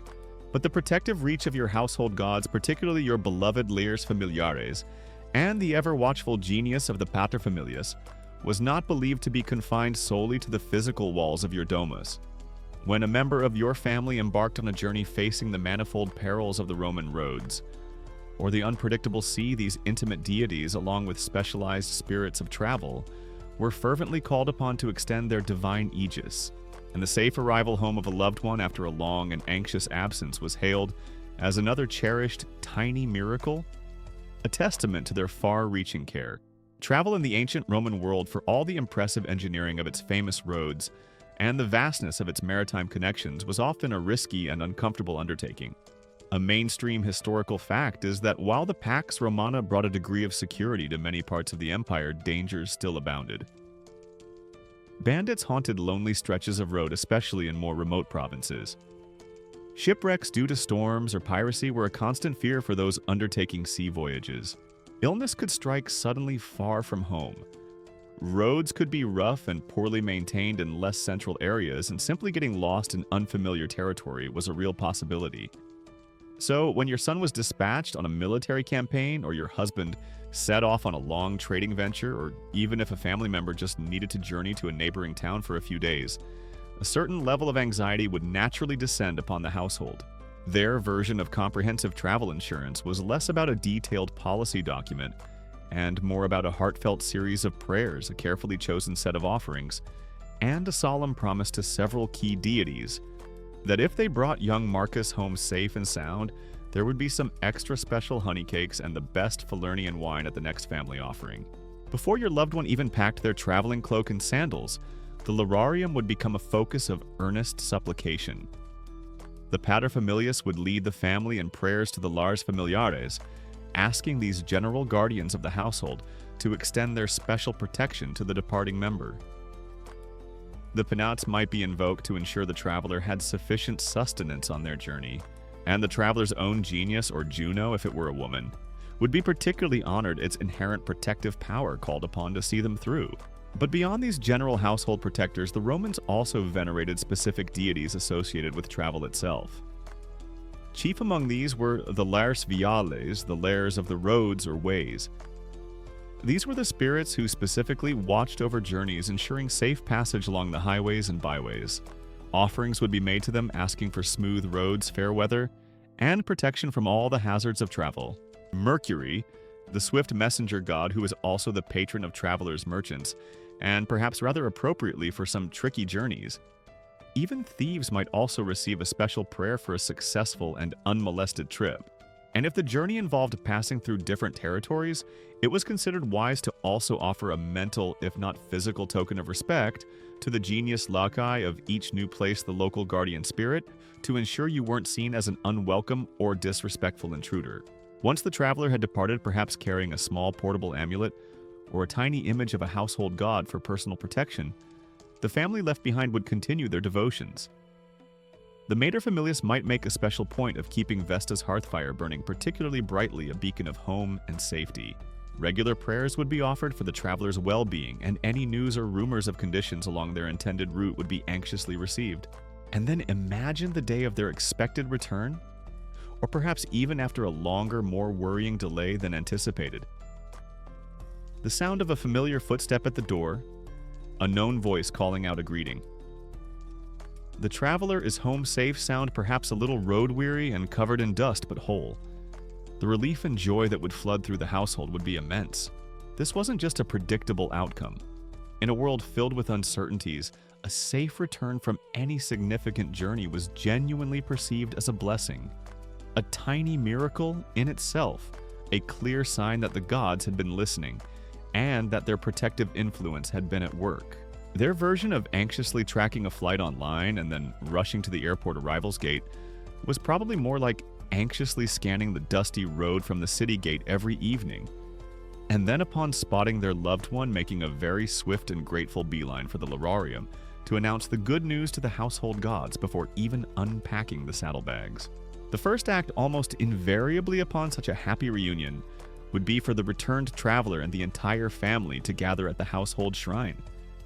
Here, fervent thank offerings would be made. Any vows pledged before or during the journey in exchange for safe passage would now be scrupulously fulfilled. Perhaps that promised extra fine incense would be burned, its fragrant smoke, carrying their gratitude to the heavens. The best wine would be poured in libation. Special cakes or fruits might be offered. The traveler would recount their journey, perhaps highlighting moments where they felt particularly guided or protected, further reinforcing the family's belief in their deity's intervention. A quirky and rather charming tidbit related to Roman travel piety is the existence of numerous small, humble roadside shrines found throughout the empire, often at crossroads bridges or the entrances to towns. These were frequently dedicated to local genii loci or to gods like Mercury or the Lares Vialis. A pious traveler might pause at such a shrine to make a quick prayer or leave a very small offering, a single coin, a flower, a piece of fruit, as they passed a way of acknowledging the local spirits and seeking their continued goodwill for the next leg of their journey. Some even carried tiny portable Lar figurines with them, a piece of their home's protection on the road. Classicists and historians of Roman religion continue to engage in scholarly discussion regarding the precise nature and the degree of distinctness in the cult of the Lares Vials across the diverse regions and social strata of the Roman world. Was it always a clearly differentiated branch of Lar worship, with its own specific, universally recognized rituals and iconography? Or was it often a more generalized invocation of the overarching protective power of any and all Lares for those individuals undertaking the specific activity of travel, with local customs and personal devotional practices varying significantly? What is undeniable is that for you as a member of that Roman family, the safe return of a loved one from a perilous journey was a profound cause for celebration and a deeply felt affirmation of your household god's benevolent power. It demonstrated that their protective reach, their comforting presence, extended far beyond the physical confines of your domus. Accompanying your family members out into the wider, often dangerous world, and most importantly, guiding them safely back to the warmth and sanctity of Vesta's hearth and the loving embrace of home. This was indeed a tiny miracle worth all the incense and honey cakes you could offer. The safe return of a loved one from a perilous journey, that profound wave of relief and gratitude, washing over your Roman household as you've now imagined, was a tiny miracle directly attributed to the far-reaching protection of your Lars, your genius, and those special spirits of the road. Your thank offerings at the Lararium would be heartfelt, reaffirming the powerful bond between your family and its divine guardians. But the benevolent influence of these household gods and other local spirits didn't just extend outwards to protect travelers, it also permeated the very soil of your domestic space, particularly that cherished, productive patch of green known as the hortus, your kitchen garden. Here, amidst the herbs, vegetables, and fruit trees, other tiny miracles of fertility and abundance were sought and gratefully acknowledged. Even in the bustling heart of Rome, many families, especially those with a domus however modest, would try to cultivate a small garden space. In grander homes, this might be a beautifully arranged Paris-style garden with ornamental plants, fountains, and shaded walkways, but often a more utilitarian hortus or kitchen garden. Perhaps tucked away at the back or in a sunny courtyard was just as if not more important. Here you would grow essential herbs for cooking and medicine fresh vegetables to supplement your diet of grain, and pulses, and perhaps a few fruit trees or a grapevine. A mainstream historical fact is that the Roman kitchen garden was a valued feature, providing not just sustenance but also a connection to the agricultural traditions that lay at the heart of Roman identity, even for city dwellers. And the success of this little patch of cultivated earth, its ability to provide a bountiful harvest, was not left solely to chance or human skill. It too was believed to be under the gentle sway of divine favor. Their version of organic gardening probably involved less concern about specific modern certifications and more about ensuring that the local fertility spirits and the great goddess Ceres were kept exceptionally happy with a regular supply of tiny wine libations, some polite conversation about the weather, and a solemn promise not to plant anything too outrageously out of season without their express divine permission. So who were the divine patrons of your Roman hortus? Your ever-vigilant Lares Familiares and your resourceful Penates, already ensuring the general protection of your home and the abundance of your pantry, would naturally extend their benevolent influence to the garden that helped to fill that pantry. Their presence in the nearby Lararium or at the hearth would be felt even amongst the lettuce and leeks. But there were also more specialized deities. The great goddess Ceres, the Roman equivalent of the Greek Demeter, presided over agriculture, grain crops, and the fertility of the earth in general. While her grand public festivals were major state occasions, her blessings would certainly be sought for the humble household garden as well. And then there was Priapus, a rustic, often rather comically depicted god of fertility gardens, orchards, and vineyards. He was particularly associated with protecting gardens from thieves, both human and animal, and ensuring the fruitfulness of plants. While his most famous attribute, a rather prominent symbol of fecundity, might make us blush a little today for the Romans, it was a straightforward, powerful emblem of generative life and protective power. And small statues or Hermes pillars, topped with his head, were often placed in gardens to ward off harm and encourage abundance. Think of him less as a figure of impropriety and more as a very enthusiastic, if somewhat unusually equipped, divine scarecrow and horticultural cheerleader. Beyond these named deities, there was also the ever-present genius loci, the specific spirit of that particular patch of ground your garden occupied. Every place had its genius, and ensuring its goodwill was essential for anything to thrive there. The tiny miracles of the garden were those quiet, satisfying signs of nature's generosity, amplified by divine favor. Perhaps your cabbages grew unusually large and sweet one year despite a difficult season. Maybe your struggling fig tree, after a heartfelt prayer and a small offering, suddenly burst forth with an unexpected abundance of fruit. Or your precious culinary herbs, basil, rosemary, thyme, flourished with a particular vigor, their fragrance filling your kitchen. Maybe a feared pest, like a swarm of locusts, or a blight that affected your neighbor's gardens, mysteriously seemed to bypass your own carefully tended plot. These weren't usually dramatic, earth-shaking events, but rather gentle affirmations that the spirits were pleased that your piety was rewarded and that your household would continue to be nourished. It's like the local garden spirits were running a subtle Gardener of the Month award, and the prize was an inexplicable resistance to aphids and a surprisingly good crop of onions. The rituals and offerings made to ensure this garden bounty were often simple and tied to the agricultural cycle. When preparing the soil for planting, a prayer might be offered to Ceres and the local earth spirits. The first fruits or vegetables harvested would often be presented as an offering at the lararium, or even left in a small designated spot within the garden itself for its unseen guardians. Libations of wine or milk might be sprinkled on the earth. A quirky and rather charming Roman practice sometimes associated with gardens and agricultural land was the hanging of ocelli, small, often disc-shaped masks or figurines, from the branches of trees. These would swing in the wind and were believed to have an apotropaic, evil-averting effect, or perhaps to help ritually purify the area and distribute fertility as they turned and swayed. Respectful cultivation was also key. Treating the earth with care, not over-exploiting it, and perhaps even talking to your plants as some gardeners still do today, might have been seen as ways of pleasing the spirits who resided there. Classicists and agricultural historians continue to engage in interesting debates regarding the precise balance in Roman popular belief and practice between empirical, practical gardening knowledge concerning things like soil preparation, irrigation companion planting, and pest control using natural methods, and the perceived efficacy and importance of these regular ritual offerings, and appeals to various garden deities and local spirits in actually ensuring a successful and bountiful harvest from the domestic hortus. Were these seen as entirely separate spheres of activity, or more likely as deeply intertwined and mutually reinforcing approaches to coaxing sustenance from the earth?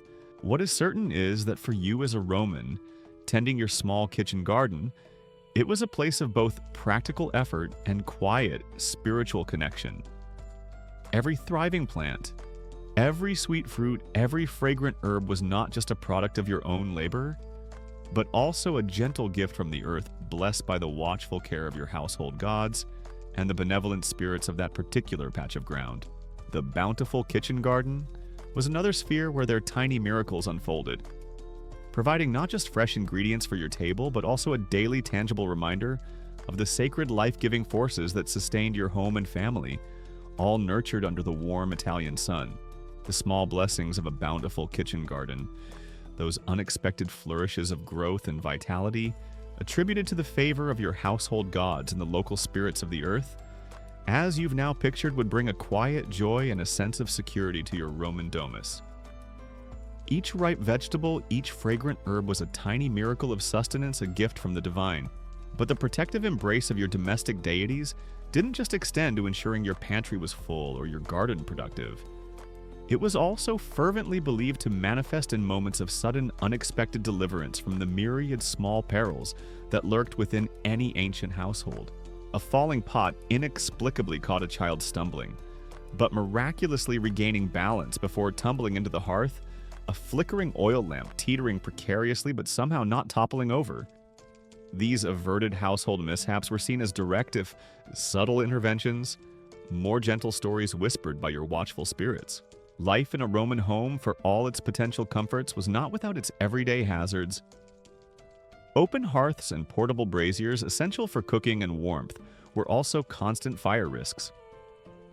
Oil lamps, the primary source of light after dark, could be easily knocked over. Floors might be uneven, especially in simpler dwellings or older insulae apartment blocks. Children then as now had a remarkable talent for finding new and inventive ways to get into minor scrapes. And even the adults busy with their daily chores could be prone to a moment of clumsiness or inattention. So if you were living in ancient Rome, and you were about to trip rather spectacularly over the family cat who always seemed to choose the most inconvenient thoroughfare for its afternoon nap, and then somehow, at the very last microsecond, you managed to execute an unplanned but surprisingly graceful pirouette that saved you from a full-blown faceplant into the impluvium, that rainwater basin in the atrium, you wouldn't just chalk it up to your own suddenly amazing acrobatic skills. Oh no. Your first thought once your heart stopped pounding would likely be, "Phew, thank you, dear Lares." Or perhaps that was my genius giving me a helpful nudge. Nice save, whichever one of you it was. I definitely owe you an extra good grape or a particularly fragrant pinch of incense at the Lararium later. A mainstream historical fact is that ancient Romans, like many peoples in the pre-modern world, living without the safety nets of modern medicine or emergency services, were highly attuned to omens, portents, and signs of divine favor or disfavor in the course of their daily lives. A sudden, lucky escape from a potential household accident, a near miss that could have resulted in injury or significant loss, would very readily and naturally be interpreted as a direct intervention or a clear sign of protection from their personal or household guardian spirits, most notably the ever-vigilant Lares Familiares, or one's own personal genius. Imagine a scenario. Perhaps the mater familias is cooking, and a heavy pottery jar filled with precious olive oil slips from her grasp. For a heart-stopping moment, it seems destined to shatter on the stone floor, wasting the valuable oil and creating a terrible mess. But then somehow it lands with a soft thud, perhaps just nudging against a sack of grain unbroken. Or a toddler taking their first wobbly steps stumbles dangerously close to the open hearth, where Vesta's sacred flame burns, but at the very last instant, a dropped toy distracts them, and they turn away unharmed. Maybe an oil lamp precariously balanced on a small table is jostled by a gust of wind from an open window, and teeters on the brink of falling and potentially starting a fire, but then inexplicably it settles back into place. These are the tiny miracles of averted mishaps. They aren't grand, earth-shattering divine interventions that would be recorded in the annals of Roman history. They are the small personal moments of good fortune, the lucky breaks, the inexplicable saves that prevent everyday life from tipping over into minor disaster. And for the Roman family, these were not just random chance. They were clear evidence of their household gods actively at work fulfilling their protective duties. Their version of a guardian angel didn't always have majestic wings and a shining halo. Sometimes it was just the incredibly quick, invisible reflexes of the spirit of well-balanced olive oil amphorae, or the divine custodian of toddler safety, preventing a sticky, expensive, or genuinely dangerous kitchen catastrophe. The immediate response to such an averted mishap would be one of profound relief and heartfelt gratitude. The family member who experienced the near miss, or those who witnessed it, would likely offer a spontaneous prayer of thanks. They might hurry to the Lararium, perhaps their heart still racing, and make a small unplanned offering and an extra pinch of incense cast onto the little altar, a quick libation of wine poured out, or even just a reverent touch to the images of the Lares or their genius. It was an immediate acknowledgement of the divine favor they had just received. A quirky and rather charming tidbit might be the Roman practice of sometimes touching a specific part of their lararium, or whispering a quick, almost instinctive prayer or formula to their household gods if something was fumbled but then caught, or if a minor accident was narrowly avoided. It was like a spiritual whew that was close combined with an instant thank you for the save, all rolled into one. Or perhaps there were specific small rituals or offerings deemed particularly appropriate for thanking the spirits after they had clearly intervened to prevent harm related to a particular household domain. For instance, a special offering to Vesta if a fire-related mishap was averted, or to the spirit of the doorway Limentinus if a nasty trip on the threshold was somehow avoided. The stories of these averted mishaps would be shared within the family, reinforcing everyone's faith in their domestic protectors. Did you hear little Tulia nearly fell into the cistern? But it was as if an unseen hand pulled her back. Such tales would become part of the family lore testaments to the constant loving vigilance of their household gods. Forget just having really good reflexes or being a bit lucky. For the Romans sometimes, it was clearly your household gods having absolutely excellent and very timely divine intervention skills, probably honed by centuries of practice in preventing toddlers from sticking their fingers into the sacred hearth fire or stopping valuable wine jugs from taking an unscheduled dive off the kitchen shelf. Classicists and historians of popular Roman religion continue to engage in thoughtful discussion about the extent to which everyday Romans actively perceived and attributed these specific minor, lucky escapes or narrowly averted household mishaps to the direct intervention of individual named household deities with clearly defined roles like Cardia saved the door from slamming on my finger, Mammasir versus attributing them to a more generalized sense of divine protection emanating from the overall sanctity of the domus and the collective favor of the gods or one's personal fortuna good luck. Furthermore, they explore how these personal attributions of divine intervention might have been shaped by an individual's level of piety, their immediate emotional response to the near miss, and the established storytelling conventions within their own family or local community. What is undeniable is that for you living in that ancient Roman home, these moments of inexplicable good fortune, these suddenly averted household mishaps would feel like profound personal reassurances. They were tangible proof that your Lares were indeed watching over you, that your genius was guiding your steps, that Vesta was keeping your hearth safe. These weren't just coincidences. They were gentle, almost invisible threads of divine care woven into the fabric of your daily life, making your home feel not just like a shelter, but a truly safeguarded, spiritually protected space where even a falling pot might be caught by an unseen benevolent hand. The comforting presence of your household gods, those Lares Penates, and your personal genius, as you've now felt their watchful care, often manifested in those tiny miracles of daily life. The averted mishap, the unexpected good fortune, the general sense of well-being that permeated your Roman domus. These were the reassurances that your piety was noticed, your home protected. But the spiritual support system within your Roman household didn't just operate through these often unseen interventions in the waking world.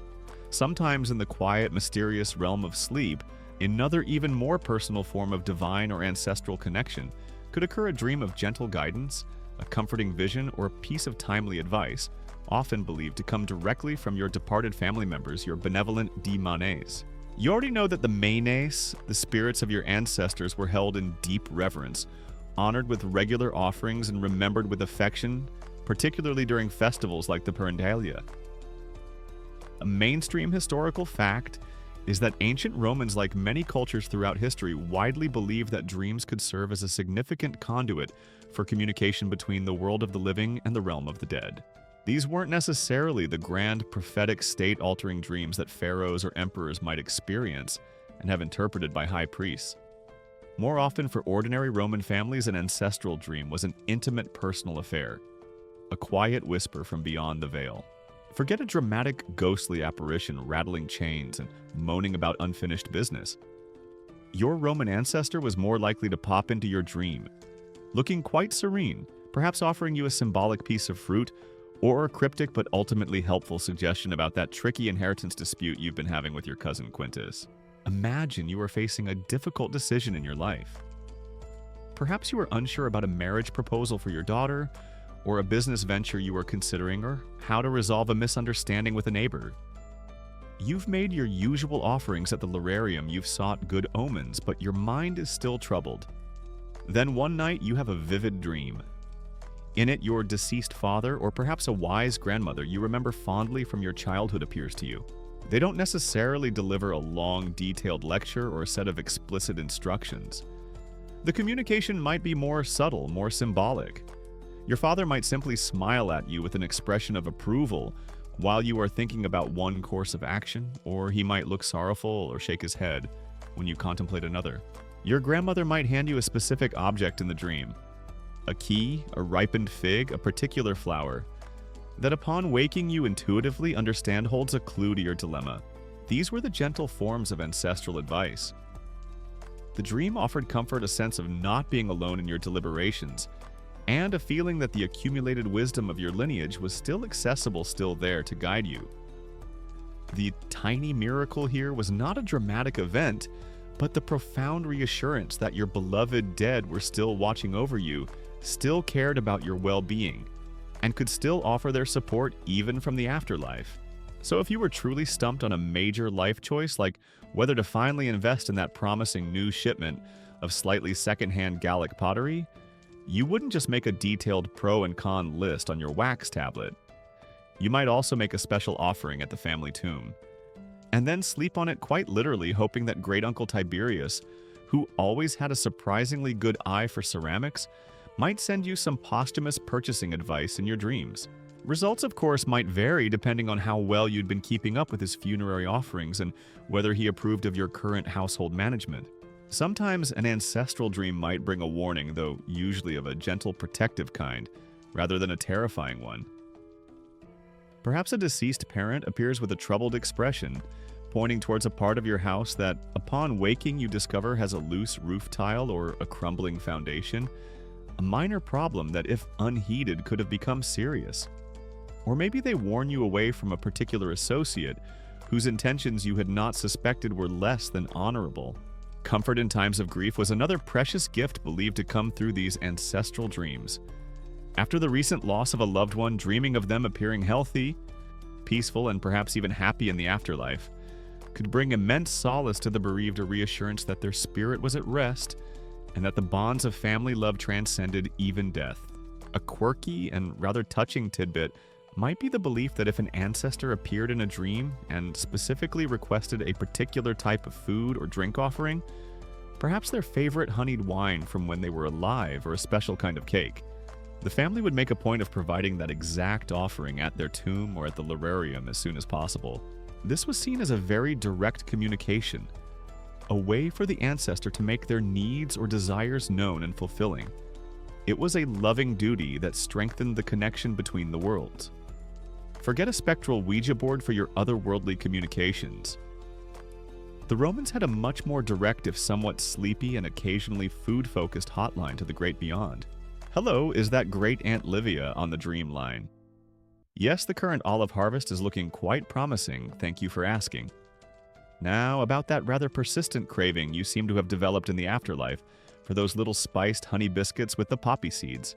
Interpreting these ancestral dreams was often a very personal and familial affair. While a particularly significant or troubling dream might be discussed with a trusted friend or even a local diviner or priest if it felt like a major omen, many of these gentle visitations would be pondered within the heart. Their meaning felt intuitively or discussed quietly among close family members who shared the memory of the deceased, the context of the family's current situation, recent events, and their intimate knowledge of the ancestor's personality and concerns in life would all contribute to understanding the dream's message. Classicists and historians of Roman religion continue to explore and debate the precise psychological, social, and religious functions of these widespread ancestral dream narratives in Roman society. Did they primarily serve as powerful individual and collective mechanisms for processing grief, for maintaining a vital sense of emotional connection with departed loved ones, and for reinforcing familial piety and the continuity of the lineage across generations? Or were they also sometimes utilized, perhaps even unconsciously, as a culturally sanctioned way to legitimize personal intuitions? to authorize particular family decisions or policy changes by attributing them to the wisdom of the ancestors, or even to subtly negotiate or resolve internal family tensions through the perceived authority of a divine or ancestral messenger. What is certain is that for you as an ancient Roman, a dream visit from a departed ancestor would not be lightly dismissed. It would be seen as a significant, often comforting and potentially guiding experience. It was a reminder that your manes were not distant forgetful shades, but active caring presences still invested in your life, still part of your familia. These gentle dreams, these quiet whispers from those who had gone before, were among the most personal and cherished of the tiny miracles that wove a sense of sacredness, continuity, and loving oversight into the heart of your Roman home. The quiet dream visit from a beloved ancestor, that gentle whisper of guidance or comfort from the Manes as you've now imagined, would have been a profoundly personal, tiny miracle, a reassurance that the bonds of family in your Roman home transcended even the veil of death. These encounters, like the Lares helping to find a lost ring, the Penates ensuring your pantry remained inexplicably full during a lean spell, Vesta's hearth flame cheerfully reviving against the odds, or your own genius, subtly guiding you towards a fortunate decision, all wove together to create a rich tapestry of domestic piety. And it is this collective experience of countless small or gentle interventions, these home's enduring blessings, that truly fostered a deep sense of security, contentment, and an unassuming everyday faith within the heart of the Roman family. A mainstream historical fact is that Roman domestic religion, with its consistent, often daily rituals and its intimate focus on the specific household gods like the Lares, Penates, Vesta, and the individual's genius, was an absolutely pervasive and fundamental aspect of Roman life, permeating all social classes from the grandest patrician villa to the most humble plebeian apartment. This constant personal engagement with the divine within the sacred space of the home was not just about averting disaster or seeking grand favors. It was primarily about cultivating and maintaining pax deorum, the peace of the gods at a domestic level. And this in turn was believed to provide a crucial source of spiritual security, everyday comfort, and a sense of well-being that contributed significantly to the overall stability and moral fabric of Roman society. The Roman home wasn't just a place to hang your toga and store your amphorae of olive oil. It was a bustling spiritual hub, a divinely protected micro-republic where the gods were essentially cherished members of the extended family, and generally one hoped much better behaved and more consistently helpful than some of your actual mortal relatives. Imagine the cumulative effect of these tiny miracles and daily devotions. The lost item found was not just luck. It was a sign of the Lares' attentiveness. The child's fever breaking was not just the body healing, it was the compassionate intervention of the household protectors. The hearth fire burning brightly and consistently wasn't just good fuel management, it was Vesta's serene presence blessing the home. The garden flourishing wasn't just careful cultivation, it was the genius loci and the agricultural spirit smiling upon your efforts. Each small positive event when viewed through this lens of faith became an affirmation. It confirmed that your offerings were accepted, your prayers were heard, and your household gods were present, active and benevolent. This created a powerful positive feedback loop. Piety led to perceived blessings, which in turn reinforced piety. This wasn't usually a religion of dramatic, ecstatic experiences or complex theological debates, at least not at the everyday household level. It was a religion of gentle habit, of quiet reverence, of small, consistent acts of respect and gratitude. It fostered what the Romans called pietas, a core virtue that encompassed not just religious piety in our modern sense, but also a profound sense of duty, loyalty, and respect towards one's gods, one's family, especially parents and ancestors in one's state. The domestic shrine, the Lararium, was in many ways the first school of pietas where children learned. By observing their parents performing these daily rites, absorbing the understanding that they lived in a world where humans and gods were in constant reciprocal relationship. A quirky and rather charming tidbit that underscores the deeply ingrained nature of this domestic piety might be found in the way Romans often spoke. A common turn of phrase upon achieving some small success or averting a minor problem might be "Die Lanuari" or "Die Penates me juverunt." The Lares helped, or the Penates aided me. This casual attribution of good fortune to the household gods shows how their presence was simply assumed their help, a natural part of the expected order of things when one lived rightly. Or perhaps a family might have a specific beloved saying or motto, maybe even inscribed on a small plaque near their lararium, something like "Sub Lare Nostro," under our Lars' protection, expressing their constant reliance on and gratitude towards their particular household guardians. Their comprehensive homeowners insurance, it seems, was a robust policy of daily offerings, consistently respectful behavior towards all household deities, and a fervent hope that the Lares didn't decide to go on an unannounced celestial vacation, just when you really needed them to find your missing house keys. Or, prevent a minor but incredibly inconvenient household apocalypse involving a rogue pot of boiling porridge. The sense of security fostered by these beliefs was profound.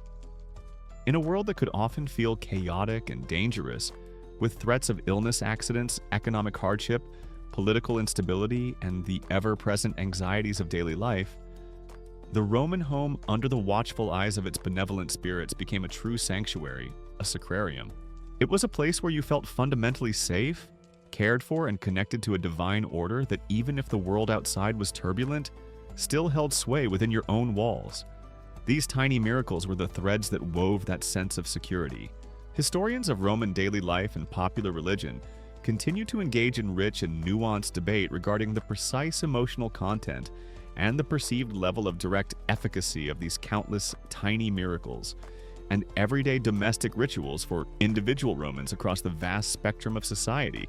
Were these experiences and attributions primarily sources of genuine, deeply felt spiritual comfort and a tangible sense of divine intervention in their lives? Or were they perhaps for some more about the performance of ingrained social tradition, the upholding of family structures and patriarchal authority, and the dutiful enactment of expected pieties within a profoundly religious cultural framework?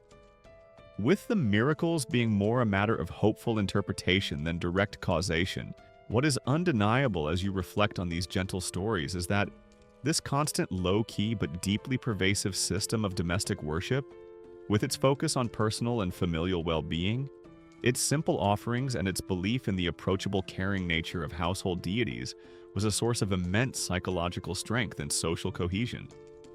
It made the divine an intimate part of everyday existence, not a distant, unapproachable power. The enduring blessings of the home, the quiet aversion of mishaps, the gentle guidance in dreams, the bounty of the pantry and garden, all these were seen as the tangible results of a harmonious relationship with the little gods who shared your roof and your life.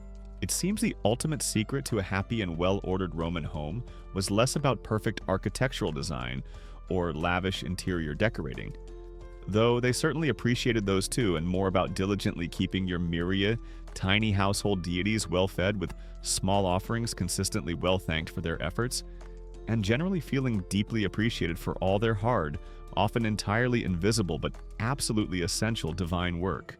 A pretty good lesson for maintaining harmony in any household in any era, perhaps.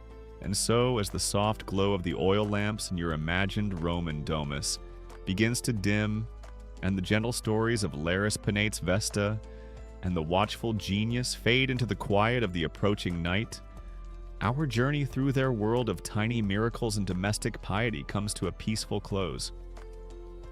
The daily rituals, the heartfelt offerings, the comforting presence of these household guardians all now settle into the warm embers of memory. Imagine the ancient Roman home at rest. The city outside might still murmur with distant sounds, but within these walls a deep tranquility prevails. Perhaps a gentle breeze whispers through the atrium, rustling the leaves in the small peristyle garden, carrying the faint sweet scent of jasmine or honeysuckle that might have adorned it. The sacred hearth fire, tended with care, now burns low, its embers glowing like sleepy, watchful eyes, promising warmth and light for the new day. The little shrine, the lararium, stands quiet in its niche, its tiny divine inhabitants content, their protective vigil unbroken. Let the stories of these gentle gods, their small interventions, their constant care now recede, leaving behind only a sense of enduring peace and security. There are no more offerings to make tonight, no more anxious prayers for protection, no more lost rings to be found.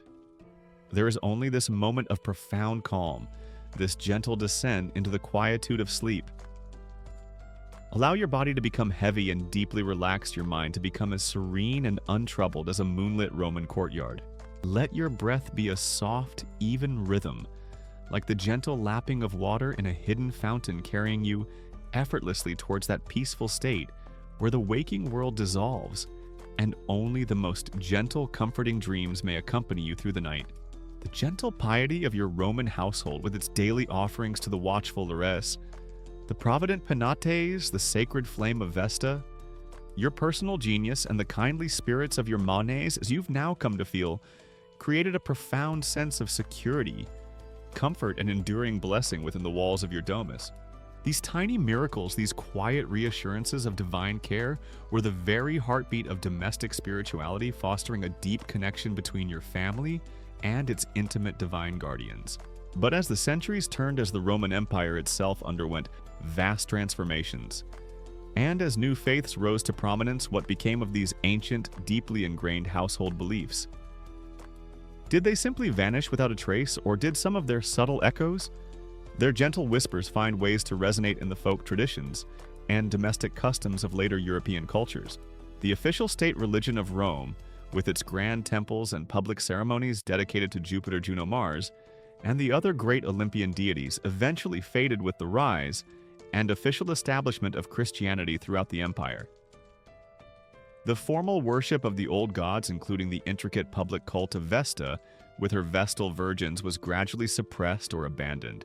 But a mainstream historical fact often emphasized by historians of religion and folklorists is that deeply embedded domestic folk beliefs and everyday ritual practices, especially those concerned with the immediate well-being of the home and family, often prove remarkably resilient. They don't always disappear entirely when official religions change.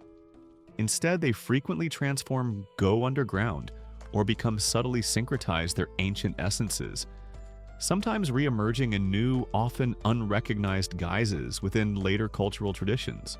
It's like the Roman household gods didn't entirely pack up their tiny spiritual bags and check out when the Western Empire officially closed its doors. Some of them, or at least the deep human needs they fulfilled, just went freelance, perhaps changed their names a bit to blend in with the new theological landscape, and continued offering localized, unofficial spiritual protection and domestic well-being services under new, less overtly pagan management. Consider the core functions of your Roman household deities. The Lares Familiares were the all-purpose guardians of your home and family. The Penates ensured your pantry was never bare. Vesta kept your hearth fire, the very soul of your home, alive and pure. Your genius protected your personal vitality, and the Moens connected you to your ancestral roots. These are fundamental human concerns: safety, sustenance, warmth, personal well-being, and a sense of belonging and continuity. It's hardly surprising, then, that the need for spiritual entities who address these intimate, everyday concerns would persist, even as the names and specific forms of worship changed. You might find echoes of the Lares or Penates, those benevolent household protectors, in the later European folklore of various domestic spirits. Think of the brownie in Scottish and English tradition, a helpful, if sometimes mischievous household spirit who would perform chores at night if well treated with offerings of milk or porridge. Or the hobgoblin who, despite his sometimes alarming name, could also be a helpful domestic sprite. In Slavic folklore, the domovoi was a spirit of the house often associated with the hearth or stove, who needed to be kept happy with offerings to ensure the family's prosperity and protection. While these are distinct folkloric beings with their own unique origins and characteristics, the underlying concept of an intimate, unseen guardian who shares your home, protects its inhabitants, and appreciates small, regular tokens of respect and sustenance certainly resonates with the spirit of Roman Lares and Penates worship. The profound sanctity of the hearth fire, so central to Vesta's cult, also has remarkably persistent echoes in later European folk traditions. For centuries after the official end of Roman paganism, superstitions and rituals surrounding the household fire continued. The belief that it was bad luck for the hearth fire to go out completely, the careful tending of embers overnight. Specific ways of lighting a new fire or even reading omens in the way the fire burned. These practices found in many rural communities might well carry faint unconscious memories of a time when that fire was explicitly understood as the living presence of a goddess. Ancestor veneration too, while taking on distinctly Christian forms in later Europe, such as prayers for the souls of the departed or the commemoration of saints, who were also in a sense spiritual ancestors, retained that fundamental human need to remember, honor, and feel a connection with those who had gone before, a need so beautifully addressed by the Roman cult of the Manes. The annual parentalia, with its quiet family visits to tombs and offerings of flowers and food, might find a very distant transformed echo in later customs of tending graves or holding memorial feasts. A quirky and rather charming example of a possible, if highly speculative, continuity might be the lingering folk belief in some parts of Europe about the luck of the house, or a specific house spirit that needed to be fed with a small regularly offered portion of food or drink, often left in a particular spot like the hearth or a kitchen corner. This practice, sometimes intended to appease a brownie, a tomte in Scandinavian folklore, or a similar domestic entity, bears a striking resemblance to the Roman custom of offering bits of each meal to their Lares and Penates. It's as if the job description for minor household spirit in charge of general well-being and occasional tiny miracles remained surprisingly consistent over the centuries, even if the name on the divine door kept changing. Of course, tracing direct, unbroken lines of influence for these folk beliefs back to specific Roman domestic religious practices is an incredibly complex and often highly speculative endeavor for scholars. Folklorists, historians of religion, and medievalists continue to engage in fascinating and often quite intricate debates regarding the precise mechanisms and pathways of cultural continuity transformation and syncretism between ancient Roman domestic paganism and the later development of European folk beliefs and popular Christian practices. How much represents genuine, if heavily altered and often unconscious, survivals of Roman ideas? How much is due to the indirect influence of Roman culture permeating the provinces and shaping local traditions? And how much might simply be the independent parallel development of similar responses to universal human needs and anxieties regarding the home family and daily sustenance in different historical and religious contexts? What seems clear is that while the grand temples of Jupiter, Juno, and Mars might have crumbled or been reconsecrated, and the official imperial cults vanished, the quieter, more intimate devotions of the Roman household, those gentle stories of gods who cared about lost rings, children's fevers, and the bounty of a kitchen garden, tapped into something very deep and enduring in the human psyche. The specific names of the Lares, the Penates, and the Genius might have faded from common parlance, their little shrines in the atrium replaced by other symbols of faith and protection. But the fundamental human desire for a home that feels safe, blessed and watched over by benevolent if unseen presences. The desire, it seems, is as timeless as Vesta's flame itself. And in the quiet corners of later folk traditions, in the lingering superstitions about hearth and home, you might just catch the faintest, sweetest scent of ancient Roman incense, a subtle echo of their enduring quest for domestic peace under the kind watch of their very own household gods. The faint, transformed echoes of Roman domestic piety, as you've now considered, may have subtly lingered in the folk traditions and household customs of later European cultures long after the grand temples of Jupiter and Mars had fallen silent or been repurposed.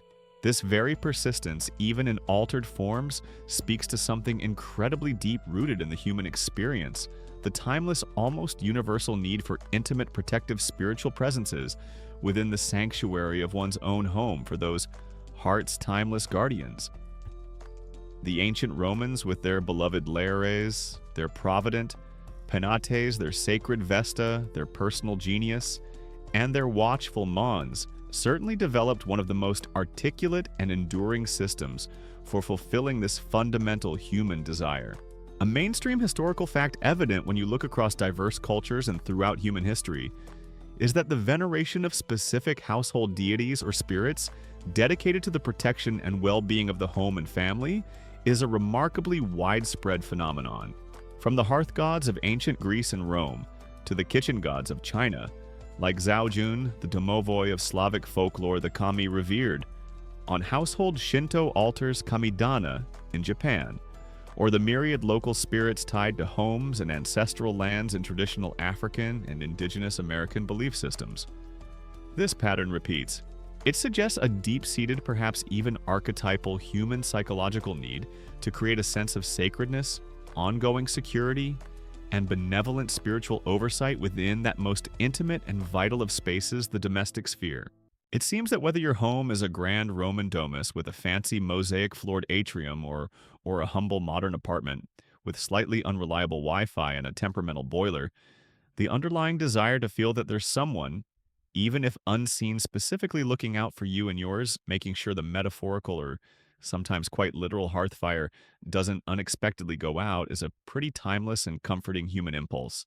Why this enduring need for such personal household-specific guardians, often existing alongside and quite distinct from the grander, more public deities of the state or the cosmos? Perhaps it's about scale and intimacy.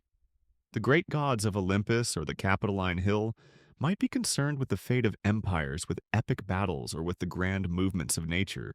But who do you turn to when you've misplaced your favorite stylus, when your baby has a worrying sniffle, or when you just want to ensure the bread rises properly and the wine in your cellar doesn't turn to vinegar? For these everyday anxieties and hopes, you need more approachable, more domestically focused divine friends. The Romans understood this perfectly. Their household gods weren't remote. They were practically part of the family, sharing their meals, witnessing their daily lives, and offering their protection right there in the atrium or by the kitchen hearth. These tiny miracles that we've explored. The lost ring found, the child's fever cooled. The hearth fire's cheerful return, the traveler's safe arrival, the garden's unexpected bounty, the averted household mishap, the comforting dream of ancestral advice. These are the very language of domestic faith. They are not about earth-shattering divine interventions that change the course of history. They are about the small, gentle reassurances that affirm a benevolent order within one's own personal world. They foster a sense of gratitude, a feeling of being cared for, and a belief that one's own pious actions and offerings can indeed make a positive difference. The original smart home system, you might reflect, wasn't about voice-activated digital assistants.